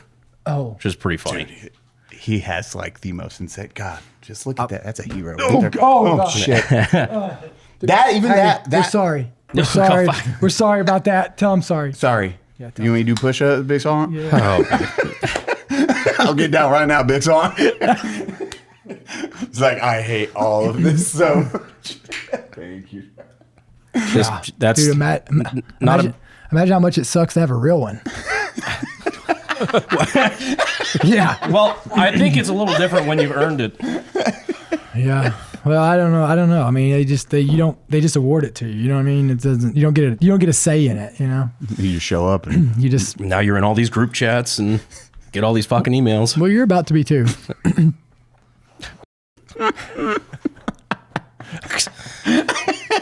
I know it's gonna hop it. Like the second if it happens, it's gonna be in our group chat where it's like, God damn it. What's gonna be funny is when he's like, why am I getting responded to by James Livingston, General Livingston? Right? I mean, like. See, I got nothing here because this is like such a unique form of bullying. Like I don't know if this has ever happened. If you have all of them getting your vote for Congress. Oh my gosh. Listen, you're the man. Funny story, actually. There's Kinney County. I don't remember the actual stat, but it's I think it's either per capita because it's a pretty small county, or maybe just the most in any cemetery outside of Arlington. They have the most Medal of Honor recipients buried there. Really? So there's, I think, 5 that are buried there. It's very remote. Like it's not a highly populated county. But the crazy story is 2 of them that live there in Kinney County, 2 of the Medal of Honor recipients got in a gunfight. And that's why one of them is dead. Yeah, with each other. Well, What the fuck happened there? I mean, you ought to see some of the I've heard about some of the meetings that the recipients have. You know, I mean, it makes sense. I think it was like a property dispute or something like that. I'd have to research the actual story. Shout out Sheriff Brad Coe. Wow. He's going to take me down there to the cemetery and see all that stuff. I think it's really cool because that's crazy history. Like, what are the odds? Yeah, 5. Yeah. And then 2 fighting. 2 shooting each other. Wow. To make it back from that and then you're going to war with each other. Wild. Well, I mean, I guess a lot hasn't changed in the veteran community. No, it stays the same. It really does. Not much has changed. No. So actually, going to yours, because I don't know if you want to talk about the Battle of Ganjgal. Dude, that was the one. I was like, yeah. You look at it, you read it, and I'm like, oh, I fucking butcher that no matter how. Yeah. I say it. Yeah, I mean, it was a. I won't get in like a ton of details of it, but basically we were going to go in and run like a key leader engagement. I was on an embedded training team. There was 4 U.S. and 80 Afghans, and we operated with them every day, and we were like, it was kind of like a train the trainer aspect. So like you had multiple ranks, skill sets, and you taught them everything from tactics to logistics and all this. And I loved my Afghans. Like my Afghan soldiers, they were as close to me as the Marines were. Like we had to have each other in order to make it back. So like, you really figure out what matters and what doesn't, and what you're going to agree on, and what you're not going to agree on, and what you care about agreeing on real quick when your lives are on the line. So, we had been there for a few months, 2 or 3 months, and we'd been asked to come down to run this mission, a joint mission with the rest of the team. So like there was like teams spread out along this corridor or this area in Afghanistan on the eastern border. And so we had gone down to we were in this mission brief. And the brief was just, there was a few aspects of it I didn't agree with. I was taken out of my team, and Can you say what aspects were you like, this is fucking stupid? So I didn't agree with the communication plan, right? So like the environment over there, because we were rolling at that time on VHF, so which VHF is a line of sight style of communication, unlike HF that uses waves and uses the electronic sphere and all this aspect to bounce off of. We were using VHF, which is normal, and so the problem is that when you got across with the terrain where we were at, that VHF wouldn't reach back to the COC, which is the Command Operations Center, right? So which is where you need all the hub of communication. Extremely important. Yeah, and so so because of that, we had put snipers up on this high point, and the concept was going to be that we were going to relay through the snipers back to the COC. Sounds good. But we were going to have one frequency that you had multiple moving elements on. So you're going to have overwatch positions. So you'd eventually have 3 overwatch positions or 4. I don't know the exact numbers. So people stepping on each other. The other podcasts out there that are going to try to eat me up on this, like I don't know exactly how many OPs we had at that time. Doc, how long's it been? Well, so it's been since 2009. But That's all you have to say. Like. That's irrelevant in the facts of things. So, but long story short, you were going to have basically different moving elements that were going to have to be on one frequency in order to communicate through snipers relaying it back. So my piece was, this is very dangerous. I mean, imagine a Zoom call with multiple people on it trying to talk at once, right? And radios especially, like nothing's happening. You're cutting off. You're cut completely off. Yeah. So I said that was one aspect that I brought up. Another aspect was that they kept running around talking about air on strip alert, right? So what air on strip alert means, it means that air, like a 15-minute strip alert, it means that basically that it has to take off within 15 minutes. But when you're coming from Jalalabad, right, where we were at, it was already a 30 to 45-minute flight. And then also on top of it, you don't have priority. So like if like SEALs, which ultimately happened to us, if another higher priority takes the air, you get what's left over. So nothing, right? So there's that piece. And then the last aspect that you could argue this one way or the other is I didn't think that we should go into the valley on foot. We should drive the vehicles in so that you have the biggest power with you.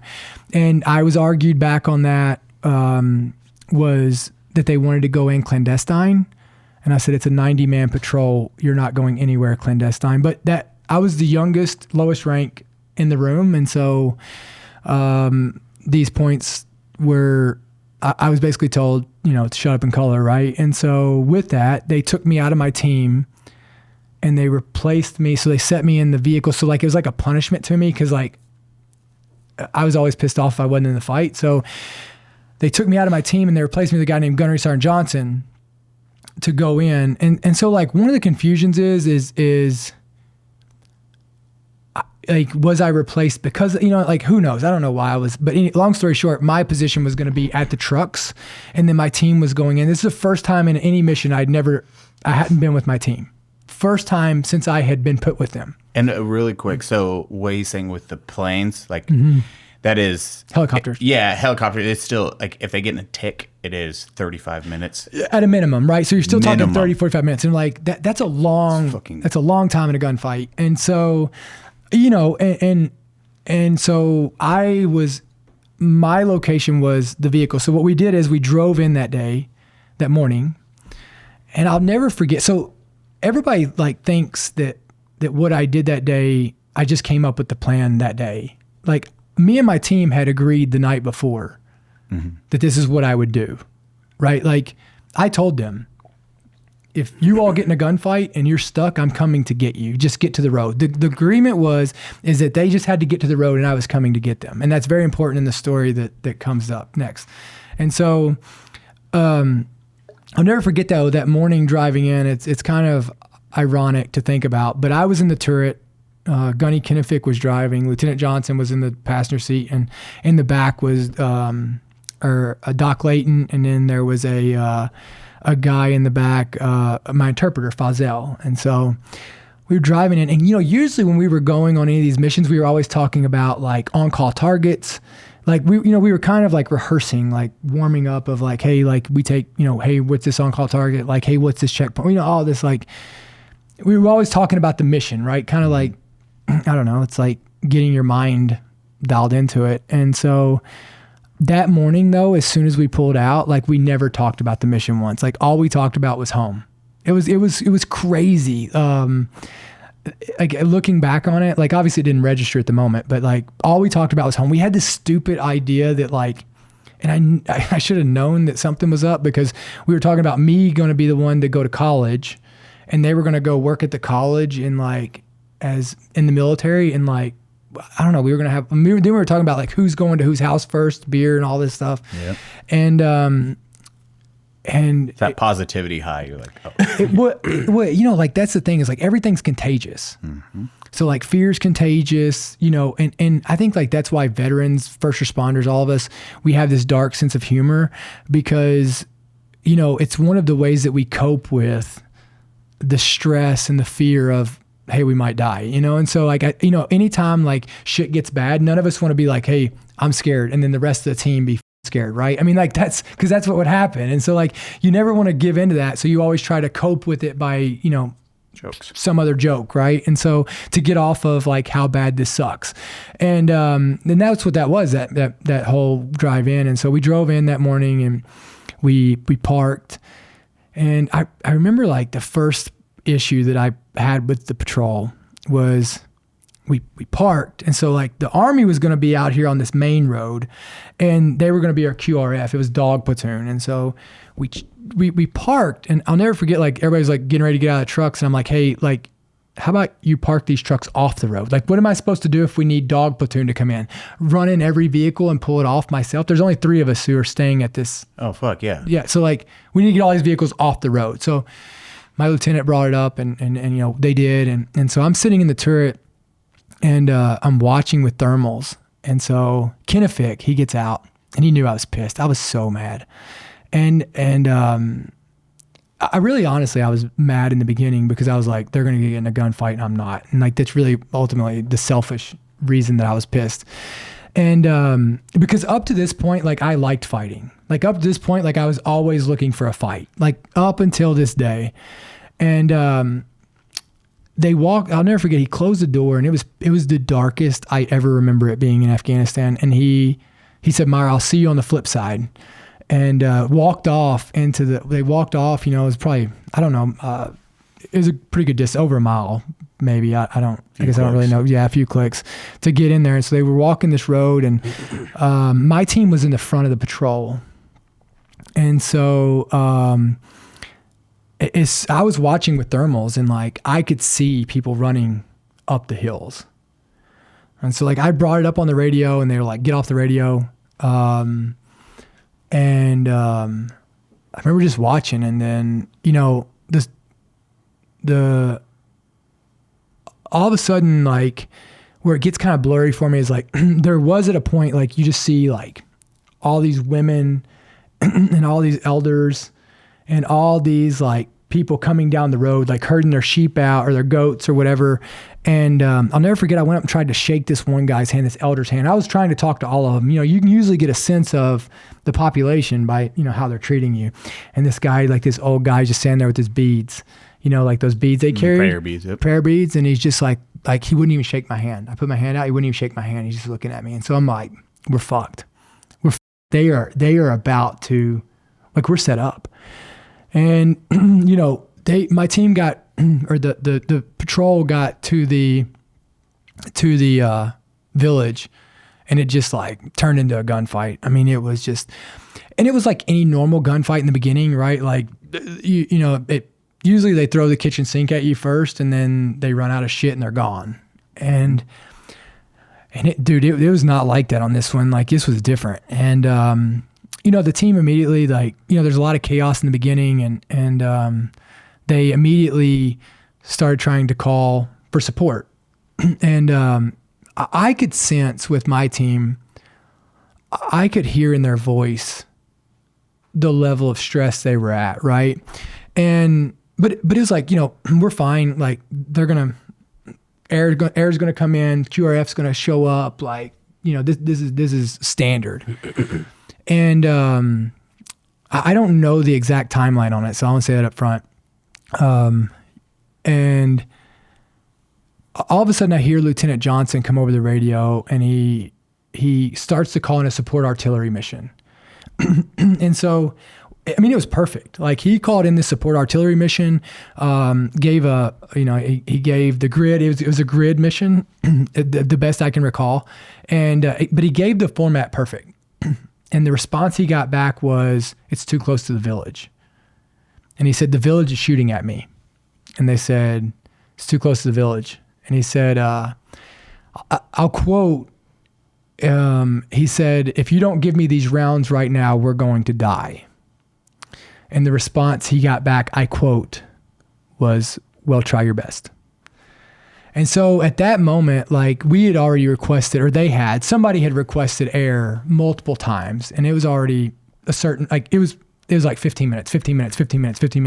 What had happened was, again, like a lot of this is off sworn statements and stuff. Like I don't know this. Like, you have to say all this shit now because there's a group of individuals out there who are looking for every avenue. Like, it's so dangerous to tell your story on a podcast anymore because there's a group of individuals that profit off of sowing seeds of doubt, right? So, well, anyway, just for that and the people watching, especially if they try to do that, like, go fuck yourselves. Yeah. It is 15 years ago. I can't recall.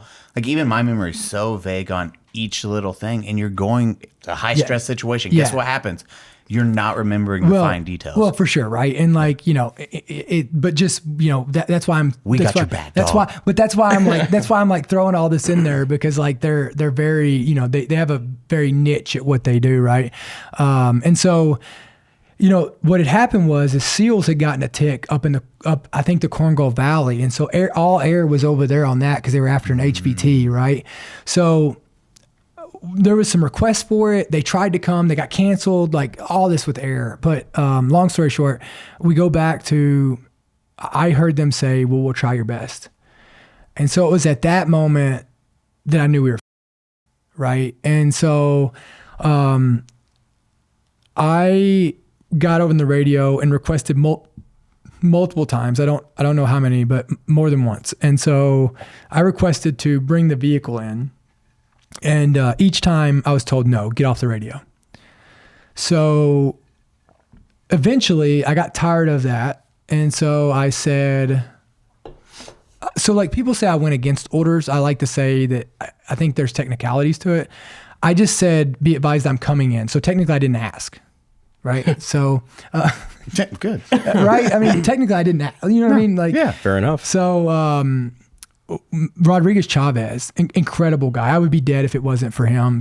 He was a staff sergeant at the time. I said, "We got to go. We got to do something." And he, he was like, "Yeah, let's go." And so he drove the truck.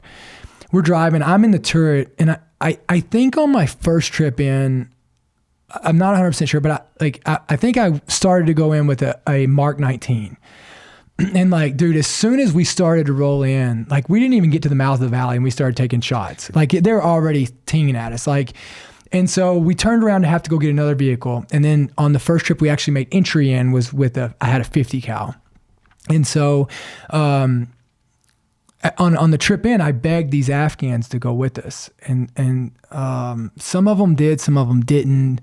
And so as we drove in, we come around, and I'll never forget, we come down this valley, come around this like terraces, and dude, as soon as we got like to the mouth of the valley, like I mean, I've been in quite a few gunfights up to this point, dude. I had no fucking clue what, like, it looked like The Walking Dead coming out. Like these guys, like these Afghans were like carrying each other, like guys wounded. Like, I mean, it was horrible. And I was like, what am I going into? Luckily on my first trip in, I find my interpreter. Like he was coming out and he'd already been shot. And he's like, I said, will you help me? And he's like, yeah. He's like, absolutely. And he was with my team. No shit. Yeah. And so he's like, the last time I seen him was at, up, he knew exactly where he thought that they were. And so I was like, well, we got to go get them. And he's like, okay, sounds good. And I had heard at some point on that trip in that, they came over and they started calling in, my gunny started calling in a medevac. So I knew somebody was wounded. And so for me, like on that first trip in, I hear this medevac coming over, and I am like, I always kept a Sharpie with me. And so I was trying to write in the turret, the grid, cause he's going to have to give the location. Because I knew if I had the grid, I could put it on a map and I knew where they were. And so I Which is wild to do during all of this. Like a lot of people, I don't think they know. You're looking at a map, getting grid, like locations, while dealing with everything else. Yeah, So but trying to like write this, if I knew, because I knew if I had the location, like I'd have a better shot at finding them. You know what I mean? And he was getting stepped on as he was trying to give out this. And so like finally he came over the radio. I'll never forget how frustrated he was. And he said, "Get off the radio. I've got a medevac." And so everybody shut up. And then he started to give out the first 3 or 4 numbers and stopped. And so, we kept fighting and pushing in, and so we pushed on in, and like, dude, there were bodies everywhere. Like my driver actually ran a guy over. Like I shot this guy and then he actually hit the guy because they were trying to grab the truck. Right. And so, it sounded like it was just like, it was chaos. There were bodies everywhere. And on the first trip in, like my Afghan soldiers see me and they got excited, and like, they were like so excited to get help. And like, dude, they were running at the vehicle, and I'll never forget. And like, they're just getting mowed down. And it was like, you talk about the most helpless feeling you ever had. And so we pushed the truck as far as we could up, and to close to the edge of the village. And like, we're fighting, and I'm fighting, and my 50 cal goes down to start shooting single shot. So I'm trying to shoot, I had a backup 240 in there. So I'm trying to hold it like on the side of the turret. Like I'm exposed way more. It's bouncing around. I'm trying to, shoot the 50 cal single shot, which is very ineffective. And then like I start feeling this blood, like one of my arms, my right arm was sweating a lot more than my left arm. And I look down, I'm just dripping blood. And so like I'd been hit by a piece of shrapnel, and so I made the decision to turn the truck around and to go back to get another vehicle. So, which is the worst decision I ever made in my life, which is hands down the worst decision I ever made in my life. And so we turned around and go back, and at that point he dropped me off at the mouth of the valley because he had to go all the way back and get it. And I started establishing a casualty collection point, right? So my major was there, my first sergeant was there. There was some other guys there, Afghans. And so basically what we were doing was we were like grabbing those guys from the mouth of the valley and then taking them back to where the vehicles were staged, right? And so my major had been shot in the arm. My first sergeant, who was the only, other than like, Fabio and Swinson, there was a couple guys like that who were busting around the valley and doing all the shit they were doing. I wasn't with them, so I can't speak about what they were doing. And but my first sergeant, as far as like command, he was the only one that wanted to go back in there. Like, dude, you almost had to fight the guy to keep him from going back in there. Like he was a good guy. Like First Sergeant Garza was a good guy, but he just couldn't go back in. He'd been blown up by a RPG, and like the guy on Black Hawk Down that couldn't hear. Like that's what he reminded me of, right? Like he was just like, I was having to scream at him, you know what I mean? He's like, he was like wanting to go back in. Like that dude right there. Like if I hadn't convinced him to go back in, he would have went back in by himself and fought his. He would have not come out till the guys were out. Good leadership. He was. The First Sergeant Garza was. And I owe him that. Like I've never given him any credit because I was more pissed off at the officer that day than I was, but he was a good guy. So anyways, Rod comes back with another vehicle, and I begged these Afghans to come in with their trucks. So like their Ford Rangers. And so on the second trip in, what I would do is I'd put my interpreter, who was an Afghan National Army Sergeant Major, so who then became an interpreter, so he knew weapon systems and fighting and all this. So I put him in the turret, and he would cover me as I would run out and get bodies. Gotcha. So I would run out, and like these guys would like move their foot, and I would know that they were injured. So I would like sprint over to them or try to get to them, and then I would put a tourniquet. If like you can only do so much medical stuff. So like if I could, I would give them a tourniquet. If I could, I would do needle decompression. If I could, I would put an airway in them. Like if I needed to put an MPA in them.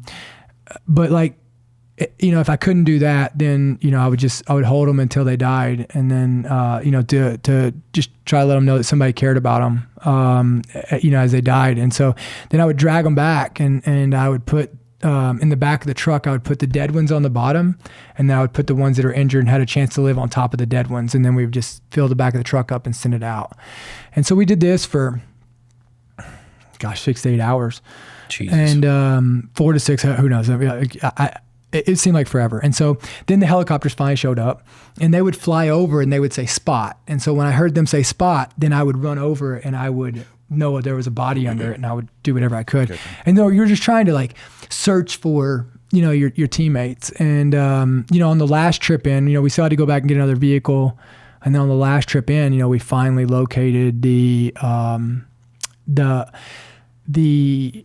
what happened was that air had said spot, and they said, hey, we got 5 bodies in this trench. And, I still thought it was just Afghans. I honestly thought my teammates were holed up in a house, and they were just, waiting for us to get to them,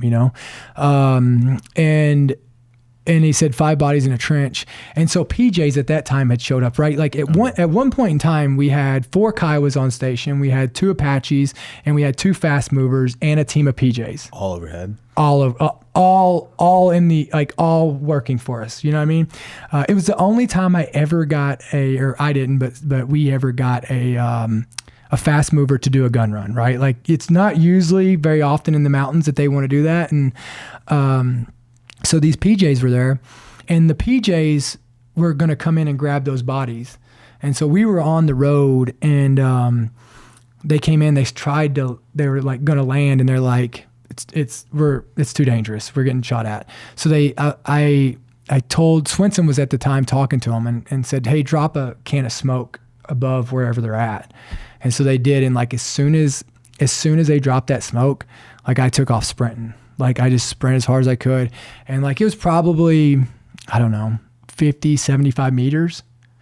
And I jumped off this terrace, and I landed on top of Gunny Johnson. And Gunny Johnson, and then I went a little bit further down the trench, and there was Doc Layton with all of his med gear out, laying on top of Lieutenant Johnson. Obviously he was treating him. And then I went a little bit further, and there was Gunny Kennefic. And so they'd all been killed, and there was an interpreter. So that's where the 5 come from. And so they'd all been killed. And so, we, at that point in time, I just said, hey, look, the 4 MIAs are now 4 KIAs. And, that was the other thing that on my second trip in, I got accountability of everybody. The leadership never wanted to say that there was missing in action, U.S. missing in action. You know what I mean? It's almost like they were they didn't know where they were at, but we're going to try to wait for it, to make itself right. And dude, as soon as I think the first time they got pissed at me was whenever I just literally came over the radio and said, we've got 4 U.S. missing in action. But I knew if we said that over the radio, I knew I would get assets for days, right? The assets are going to stack through the roof. We become a priority. We're going to, I got it that we're getting a bunch of visibility on us, and it might make some people look bad, but fuck off. Dude, that was at that point in time, you know what? We didn't, we took priority of air. You know what I mean? And so and so, yeah, I said they've been KIA.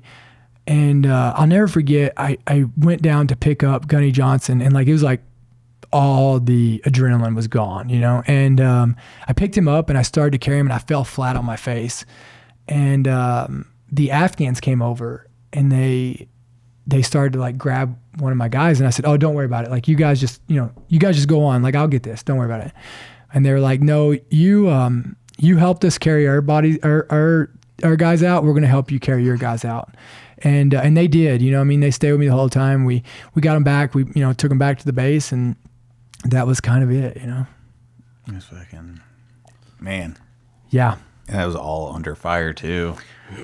Yeah. It was, it was all, it was all under fire. It was a crazy day.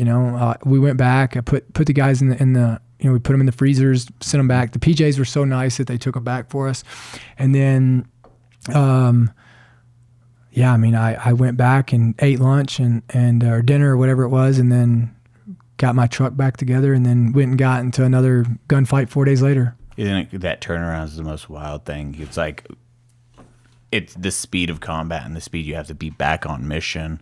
We lost Gaudier and Ham, and then we had that evening or that next morning, we did hey guys, first time we're out in the Cobb, hey, we lost some people, we're gonna get some time off. 4 hours later, hey, we have a house you got to hit, so sorry, you don't get any time off. And then you're out on a raid again. You're like, holy shit, what is chaos is like, and that it pisses me off that you brought up. It's like 15 people on a radio, and then now everyone's talking over each other. You can't get anything out, and it's a stupid, just like no one thought of that. It's like, hey, this might be a problem. It's complacency, though, dude. Right? It's complacency, right? And that, look, they gotten away with it so many times. You know what I mean? Like, that's why the MIA, that's why they didn't want to say that. It was like, we don't want we don't want any trouble. We look stupid if we say that, versus, as you're saying, that's an instant. Now we have birds overhead, like everything. Oh, we have actual troops in contact. Here is shit's already gone bad. Yeah. And it's, and it's, I don't know. Right. Like, it was a crazy, crazy day. Yeah. From the time the first shot was fired to when it was over, how long was it roughly? I think about that. I think about that all the time. I don't know. I think maybe it probably started at 6 or 7 a.m. and then it would lasted until 1 or 2, right? Like, I would think. I really don't know. It seemed like a long time, but like it was a good 6, it depends on who you ask. It depends on like what investigation. It was a good 6 to 8 hours, of gunfighting. And, it was crazy. Like, cause you got to take Monday afternoon, it was Monday. Yeah, September 7th. So Monday I left. So we lived in a house. So like a little hut. It was me, all 4 of us, right? So we lived in a hut, and I left there Monday, and I went back on Thursday, and everybody that I lived with was gone. Yeah. So it was your entire actual team. Everybody everybody on my team was dead. That would have been the hardest fucking thing. Like that Thursday. Like, what was that? If you want to even talk about it, coming back to that, and it's just everyone you've known, your brothers at that time. Yeah, it was horrible. Like, and they did give me an option, right? Like, the First Sergeant tried to get me to jump on the helicopter with them to go back and escort them back home. And my thought pattern on it was like, they're dead. Like me going back to their funeral is not helping the mission, right? It's probably putting people in liability, because somebody's going to have to go back up there to my area. Like, I know my area. I would, if any of my Afghans got killed while I was gone, like, I wouldn't be able to live with myself. And so I was like, these guys are dead. Like, I'll see them when I get home, and like, I'm going to go back and continue the mission just like they'd want me to do. And so it was tough, man. Like, we rolled back, and I was so fortunate that Bocus and,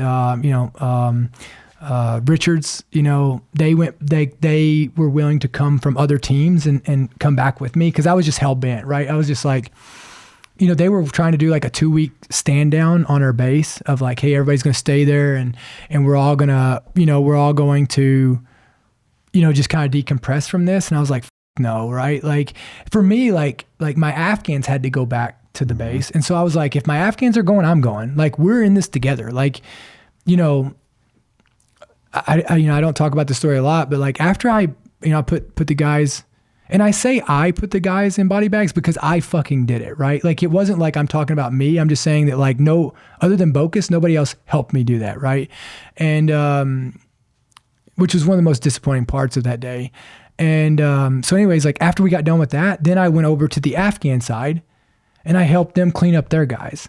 You know what I mean? I helped them take care of their guys and fix their guys and make sure they had everything that they needed. And then I went to eat, right? Because that's what you do. And so, when they had to go back to base, I was like, well, I have to go with them, because like, we went through this together, and like, I'm not going to lose this credibility that I have with them, that, oh, look, like, they get, they don't have to deal with, like, no, we're in this shit together, and I've made this commitment to them, and I'm not backing off of it. So I actually had to like damn near sneak back to the base, right? So what I did is I called up, we had cell phones over there that we bought from the local shopkeeper, right? And the little cards. Oh yeah, you had to scratch them. Yeah. So I called up one of the lieutenants up there. And I said, hey, can you guys run because we couldn't go back with just one vehicle, right? So I was like, hey, can you guys run a logistics patrol down here? And I'm going to jump in with you and head back. I need an escort. And they're like, done. So like they came up with this logistics patrol that they had to run down. So they came down, and like there was this guy, he's a great guy, Colonel Kenny. And I talked to Bocus and Richards, and I was like, hey, will you guys go with me? And they're like, yeah. So they talked to their teams was good with it until we got combat replacements. And I just told Colonel Kenny, I was like, hey, like this is the only chance I got to go back, so I'm gonna jump in with this patrol. And he's like, okay, sounds good, right? Colonel Kenny was he was just a supporter. He was like, sounds good, like have at it, So we jumped in that patrol, went back, and it was hard, right? Like, I go back, and the first thing I had to do was, I had to pack up and inventory every one of my guys' stuff, right, to send back to their families. And I did that, and then like as I was doing that, there was another gunfight that broke out. Combat Logistics Patrol got stuck in a gunfight, and it was bad. It was so bad, and we jumped and went to that, and I believe that gunfight was almost as bad as the one that that was there, right? I mean, it was just a show of a week. Yeah. Dude, it felt like that's how it always is when we'd lose somebody, it'd be like a week of multiple people going down that week, and you had no explanation for it. And then your new AO, and it's like, oh, hey, we're here. Oh shit, it's not too bad 3 weeks into that AO. And then it's like, oh shit, IAD just killed somebody. Bomber just killed 3 people, and then a vehicle rolled over in the river and killed another person. And you're like, momentum, dude, and you're just trying to stay positive during the entire time, and then keeping that mindset, and then keeping everyone else positive, which is the fucking hardest thing. Why do you feel you said, okay, taking the broken vehicle back was the worst decision of your life? Why do you feel that?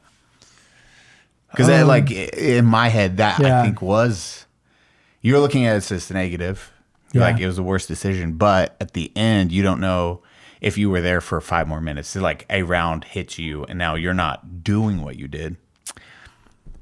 Yeah. I mean, it's, because I was only maybe 30 to 50 meters from my teammates, and like I've read their autopsies a million times to try to figure out if they were still alive at that time or not. But I mean, who knows? Like, what if me turning around killed their hope and they got overran right because of that, right? So, I think it was probably the most cowardice act I've ever had in my life, of turning around at that moment. Just because I truly, and I still do, right? I still believe, I don't believe in leave no man behind. I believe that's not a t-shirt phrase. It's a way of life, right? I believe in that. Like, I believe in leave no man behind. And I also believe that life's is simple. You either get them out alive or you die trying. And if you don't die trying, you didn't try hard enough. And so that is the standard for life. And so if you live by that, you have to also answer to that as well. And so, when I turned around, who knows, but we were that close to them. And so, I think that's where the contradictions with the Medal of Honor come in, right? Is I understand it's truly an honor to have it, but it doesn't change the fact of the results. And so I think this is where people get mixed up in life, is it's also why I think I've been able to get over it, because I don't have to dodge reality. You know, like to me, like I know I failed that day. Like that day is the biggest failure of my life. Like whether that feels good, whether it doesn't, no matter how you want to factually blend it or you want to shift the context so that it fits society's feel good aspects of it. Like I went in that day to get my teammates out alive. My teammates died. So I failed. But with that failure, I'm thankful for it because like it has taught me and gave me every aspect of why I am the way I am today. But if you change that narrative, you know it's not real. Like I can sit here and be like, oh, well, you know, I did my best. Okay, well, you can do your best and still fucking lose, right? And so like, you know, this is what like people, this is why people can't get over or get past. This is why they're stuck in their trauma because they don't want to face the reality, right? And so like, you know, for me, like, yeah, I got a Medal of Honor, but it doesn't mean that I didn't fail that day. It's the biggest failure of my life. Like that day is the biggest failure of my life. And then I get a Medal of Honor. And now I don't even get to walk around and live in my own reality. I have to live with it in the face of the nation. You know, the first thing I told them when they contacted me about the Medal of Honor is like, they're like, you know, you're a hero. And I'm like, okay, go tell my teammates that. You know, and it's like, look, like I have a medal because I know what a bad day looks like, not because I'm a hero. Like I have a medal because, honestly, I have a medal because everybody else failed around me. Right. And so, you know, everybody else should have just done what I'd done and I should have done better. And so, you know, I think it's I'm not saying everybody else failed that day. A lot of people did a lot of great things. Right. But I'm just saying like, it is a medal that's there because of failures in leadership and decision making. And, you know, there's a bunch of failures that cause that. And so, you know, I think that that's the reality of it, but you can't change reality because you don't like the way it feels. Because then there's no closure to it. You know what I mean? Like, yeah, does it feel good to know that I let down the most important people in my life? No, it doesn't. But that's the reality of it. And so because of that, like I have like a superpower across the world. Like I don't walk in any room and fear anybody because what are you going to take from me? Like I've already lost it all. You can't take something from somebody who's already lost it all, right? Like what, at the point that what you fear losing, like I don't care about, you know? So, you know, for me, like, but if I change that narrative to feel good, you know, people are like, oh, you know, you did your best, you know, you're not the ones that killed them. Yeah. I mean, I guess you can factually blend it however you want to make yourself feel good. You can justify anything you want and lie to yourself as much as you want. But the reality is I went in there to get them out alive and I didn't. So that's called failure, you know? And it does contradict it, you know, like obviously, you know, I and then you get this award and then you live in the face of a nation where, you know, there's this expectation. It's like, dude, like the difference in me and you is how many chances you had to get a Medal of Honor? None. What about you? No idea. Yeah. So there you go. Right. That's a difference in us. That's the difference in us, right? Like you ain't been in the situation to get a Medal of Honor, but what that medal represents is what it's about in the world, right? That medal represents literally the potential inside of every human being as long as they believe in something bigger than themselves and they love people so much that they're willing to do whatever it takes to stop the suffering, even if it's all the way up to the cost of their life. That's all it is. I'm just a guy from Kentucky who believed that I could do something and took action and was going to do it until something stopped me from doing it. And like, that's it. Like it's that simple. And that's the potential inside of every human being that walks this planet if they believe in good. I think it's the potential, but the people that do step up. Well, to grasp that is because I get your side too, because it is hard because you look at it as the worst day of your life and you look at it as a failure and it is like it's that battle with yourself. You're like, fuck, dude, like you would give that medal in a heartbeat to have your guys back. For sure. Fucking instantly. You'd be like, for sure. Any day of the week. But you still saved how many fucking lives? I don't know. How many, and then how many families that individual, that one dude you saved, that 2, 3, 4, like all those people you saved, how many kids did they have? All those lives you affected, and now you have generations of individuals that you made that change. You brought life to that family. You brought them home to be with their family. And that's not like 5 people. That is multiple when you bring in the factors of like kiddos, their grandkids, kids on that, like that is saving bloodlines. Yeah. And you have to look at it that way too. It is like the worst, but you've also changed so many lives in that same moment where it was just you being selfless. You didn't think about anyone else other than everyone around you. You didn't give a shit about yourself. You're like, I'm running in gunfire. I don't give a f- I want to help as many people as I possibly can. You went back and you set up a med. Yeah. Like even that, and it's that hard one. It's that battle you're going to have to. You Yeah, already no, have. I don't. Dude, I will I don't- just say this: you are Yeah. one of the like. I understand you way more after your like hearing you talk, and then your mindset on it. It's fucking motivating. It's sad. It's motivating, but you are one of the most humble dudes. Like I appreciate that. Fucking possible, man. Like it is crazy to hear what you've been through and then how humble you are, because you do not give a shit about yourself. No. Like you truly do care about the people. Yeah, I mean, everything I do, like I wake up every day to try to get stronger and to be better, not for myself, but so I can help more people.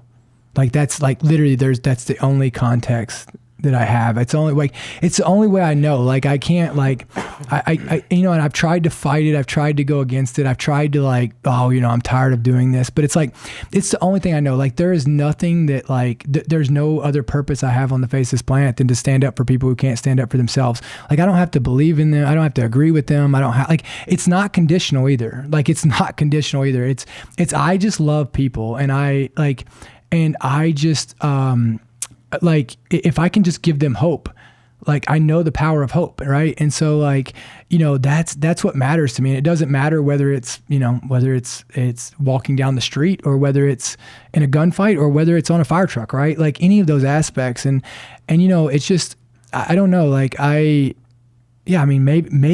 I saved a lot of people. Maybe I helped a lot of people. Maybe, I don't know. But I just, but the other thing about me that I think is different is like, I don't show up every day for the results or the titles or the awards. I show up for the test. I don't care about anything else. Most people finish a race and they want to look at their time, and they want to look like, I'm just looking for the next race. You know what I mean? Like that's it. Like I don't show up for, I couldn't care less like the win or loss. I'm there for the test.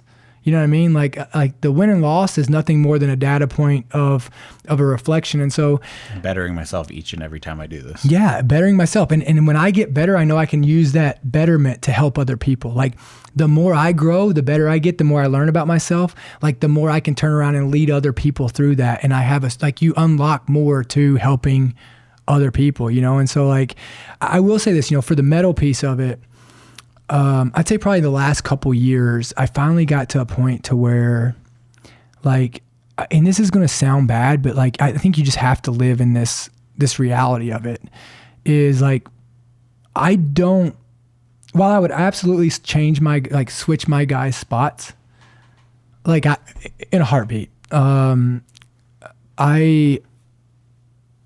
wouldn't change a thing. And I know that sounds tough, right? Like obviously I still think today, like this is how crazy it is. Like as we're talking about it, I still think today that I don't know that I have ever faced that I won't ever hear their voices again. Like that's how like nuts it is, right? Like, but I'm thankful for it, because anytime I talk about, or anytime I use a narrative, or anytime I'm ever sad about it, like all I'm doing is taking away from their legacy of being heroes. Like, and so like, think about us. Like I think about it all the time. If I could die on the side of a mountain somewhere and people could still be inspired by my death 15 years later, I would do it in a heartbeat. If I could die in a way to where people would be motivated, be inspired, like it would be like shit, most of us, people are going to forget about us in 90 days after we die.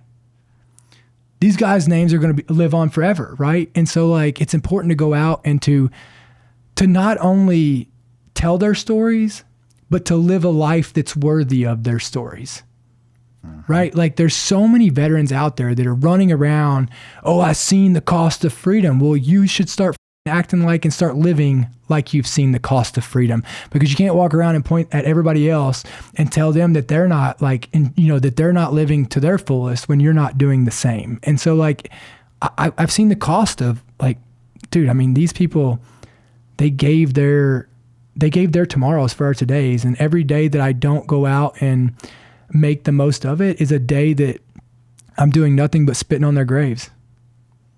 Yep.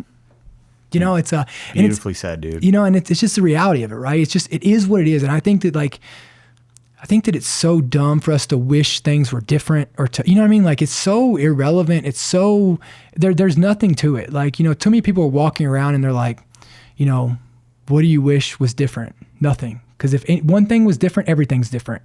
And so like, it's just on us to like take all these things that we face and figure out how we can use them for the greater good of the world, right? And because there's a lesson in all of it.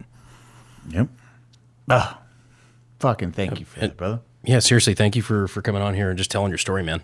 Because that was incredible. Yeah, it was really good, man. Thanks. No, it's, you know, I don't really tell it. I don't tell it anymore, just because it's like, dude, if I say one thing today that contradicts, like if I'm like, oh, you know, I made 4 trips in, and they're like, oh, he said on this podcast he did 3. I mean, the veteran community is so like Toxic. Oh, it eats itself. they are the, I mean, but same thing in like the first responder community, like all of it, like it's like, Who hates veterans more than veterans? veterans, Veterans. Like, it is the truth, and it sucks, and it's something.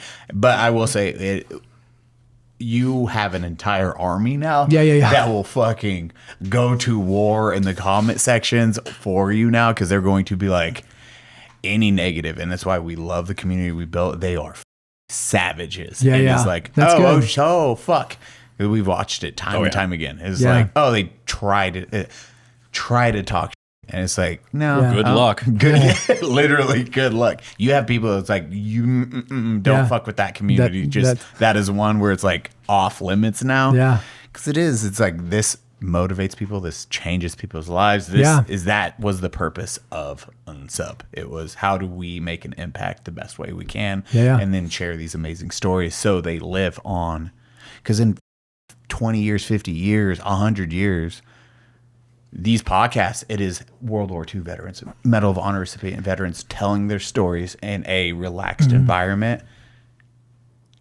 And that's going to go on forever. That will never be lost. Yeah. And, you know, and I thought about this the other day. Like, I don't know, I woke up and it just like, it hit me. Like, honestly, I was in bed and I had to get out of bed and shoot this video because it was like this urgent on me. And, you know, I always have lived by, you know, look, history never remembers the haters. Like I've always remembered that, right? Like, I've always like just lived by that saying. And because, I mean, think about it, right? I mean, you hear all these good stories that we live off of legacy, but you don't remember the haters, you know what I mean? Like The man in the arena thing. Yeah, it's the man in the arena, right? And so, but for the first time in our history, the haters are actually writing it. The haters are actually like controlling the message out there, right? They're louder than everybody. And so like, that's why it's so important for us to tell our stories. It's so important for the good to tell their stories, because if not, I mean, imagine this. Imagine if the Bible was a compilation of stories of the people that denied Jesus, how we would be set.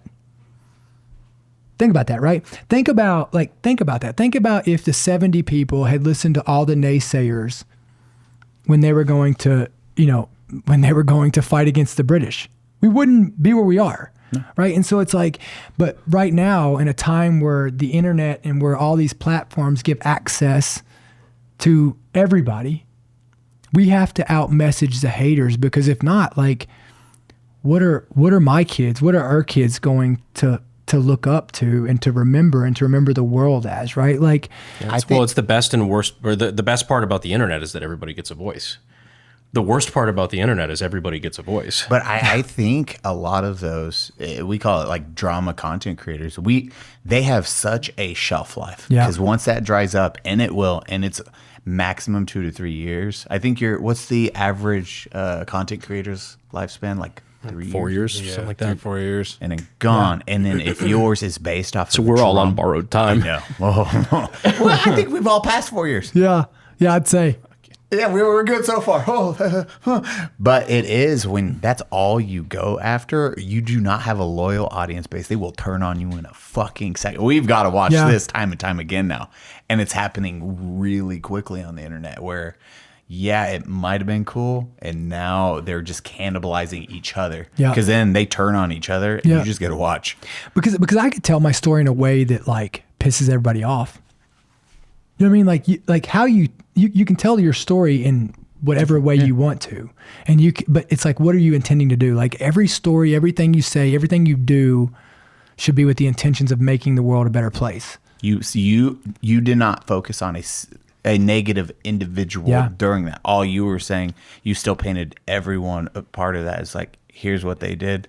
This is why they were amazing. And that is truly how stories should be told. That's how it's got to be done, right? Like I can sit back here and I can judge everybody else how they did, like, but I don't know what they knew. I don't know what, like, you know what I mean? Like I believe everybody did the best that they could that day, right? They all gave their all. And look, who knows if I had to face that day again today? Who knows, right? Like I don't think you ever do anything in life that you get to live off of it forever. Like, I don't think you ever have one single action. I don't think you have one single accomplishment that you get to go through the rest of your life and you get to live off of that action and it justifies your existence of good for the rest of your life. I think that action is only good for that moment. And like what you do past that, you should be judged every single day on the win and loss or the greater good that you impacted from that moment. It's like the saying, like, you're only as good as your last at bat. 100%. And that's how it should be, right? You got, I see too many people, I call them, they have the Uncle Rico syndrome, right? Like they want to throw a pig in the car mouth. Yeah. You know what I mean? Like they want to talk about what they did. They want to talk about what they've done. And it's like, well, I just want to know what you're doing, right? Like, I just want to know what you're doing. So, well, on that note, well, first off, you have merch. You're doing some merch. Yeah, so I do own. I have Own the Dash, right? So I have that, and then I write on Substack a lot. Like I put all my thoughts out there. I like Substack just because like it doesn't have to be short form. Like What is it? So it's a blog, right? It's called The Bluff, and so it's like the bottom line up front, and so I just put out content on whatever I feel like whatever's going on in the world. I try to dumb it down to my perspective of like, at a Marines level of like real simplified. And so, I just put long form content on there. It's just a blog of like what my thoughts are on current events and things like that. So, yeah.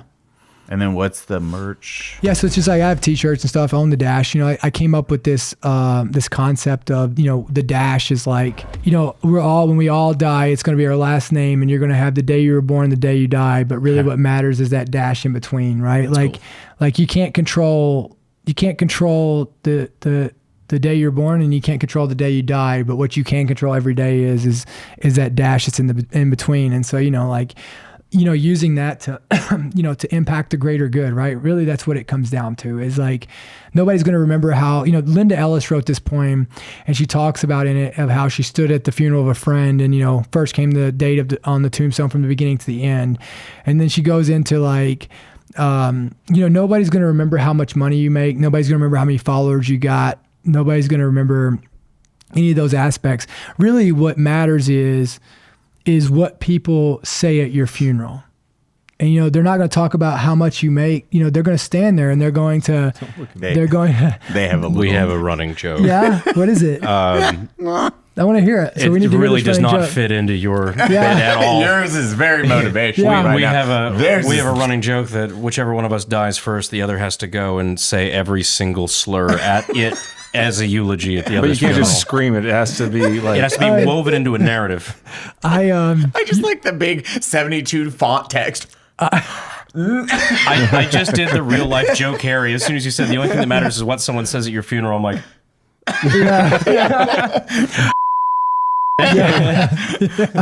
Oh my gosh.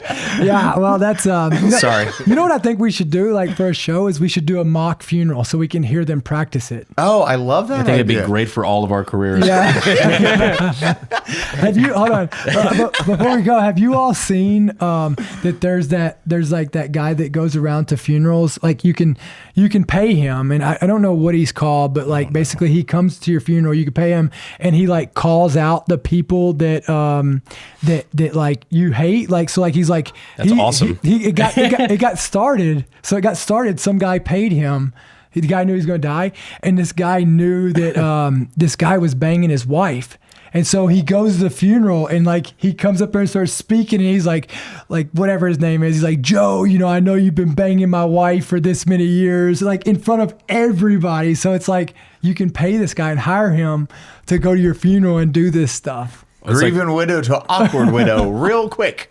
Yeah, the grieving harlot. Yeah. But it's like the other guy. It's like a famous thing where it's like, yeah, if my homie dies, I'm going to pay a gay dude to cry extra hard at his funeral. Oh my God, that is cool. pulls up in his Mustang. Yep, exactly. That yellow Mustang. Just a random dude just crying at Cody's funeral. It's like, hey, I like the mafia outlet. You pay some giant Italian guys to wear their suits and come by to your casket and be like, we're gonna miss you. We're gonna miss you.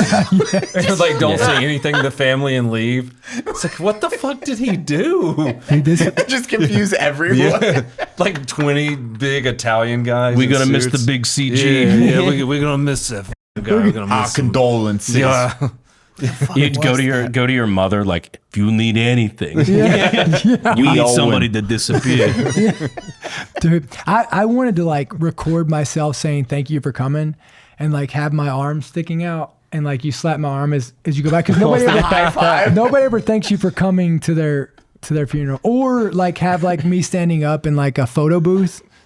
You know what I mean? Like, dude, just I something love like that. A photo booth's really good, but really bad. Yeah. Bernie's photo booth. Yeah. What do you think? Like, yeah. What do you think? It's a good idea? I think if you like some animatronics too. Yeah. I'd pay extra for animatronics in my body. Dude, so I like the conversation between the funeral home and the animatronics expert would be hysterical. Yo, because that's logistically has to happen somehow. There is a price point. I guess we'll just put a screw there. Make me dance. You just put one of the new AI robots that's walking out in your flesh, doing the robot dance. Just imagine that's gonna happen. 100% people are gonna start doing Just that. imagine the Star Wars cantina. You got one of the new Tesla robots that just has an Eli skin. So like, will you like, if they get to the point to where they do like brain transplants, will you do that? God, I hope not. Yeah, I'm good. No, I think that'd be awesome for you. Just Brandon. He just keeps going forever. Yeah, brain in a He jar. just keeps going forever. Nixon's back. It's not Brandon's choice. It's his friends that make him do this. God. It's like forced power and forced Yes. life. Brandon's like, kill me. And what if we The could only thing he says in Morse code and through the computer is "Let me die, let me die, let me die." I'm gonna sue your estate for power of attorney to put, to put you in a Tesla robot, and then I die. Brandon's frowny face. I'm sad. It's cannot self-delete. It's like the robot that's only purpose is to unplug itself. And what if we could like pick the body you went into? Oh no. Oh yeah. Oh, I hate that worse. I like this way more now. We could pick the body he went into. Oh yeah. Plot twist. Yeah. I only accept if it's yours. Yeah, I don't know if you want that. I am become actual Medal of Honor. I am Medal of Honor. What if we could switch brains? Oh, I don't think you'd want that either. Dude, that'd be awesome. Yeah. Where do we find you on social? Yeah, Dakota Meyer 0317 on Instagram, and that's pretty much it. But you're thinking about doing YouTube too. Yeah, maybe some YouTube later on. We'll shorten that get through these title schools. though. We'll get that name without we'll all get the it dialed random numbers at the end. I've tried YouTube a couple times, but I just I get so Overwhelmed. I just get tired of it. I hate shooting videos. Bro. Yeah. What do y'all think? Yeah. Yeah. I think we've all had the fatigue at one point or the other. Yeah, but I'm like 3 videos in and I get fatigued. I mean, yeah, that's fair enough. Yeah. I mean, you got to be a psychopath in one way or the other to do this shit. Yeah, true. Or at least a little autistic. Yeah. A lot of autistic. Cody, close us out, you beautiful son of a bitch. Bye, everyone. Thank you for coming to the Unsubscribed Podcast. Today we had Eli Doubletap, Dakota Meyer, Brandon Herrera, myself, Donut Operator. Thank you so much for being here. Love you.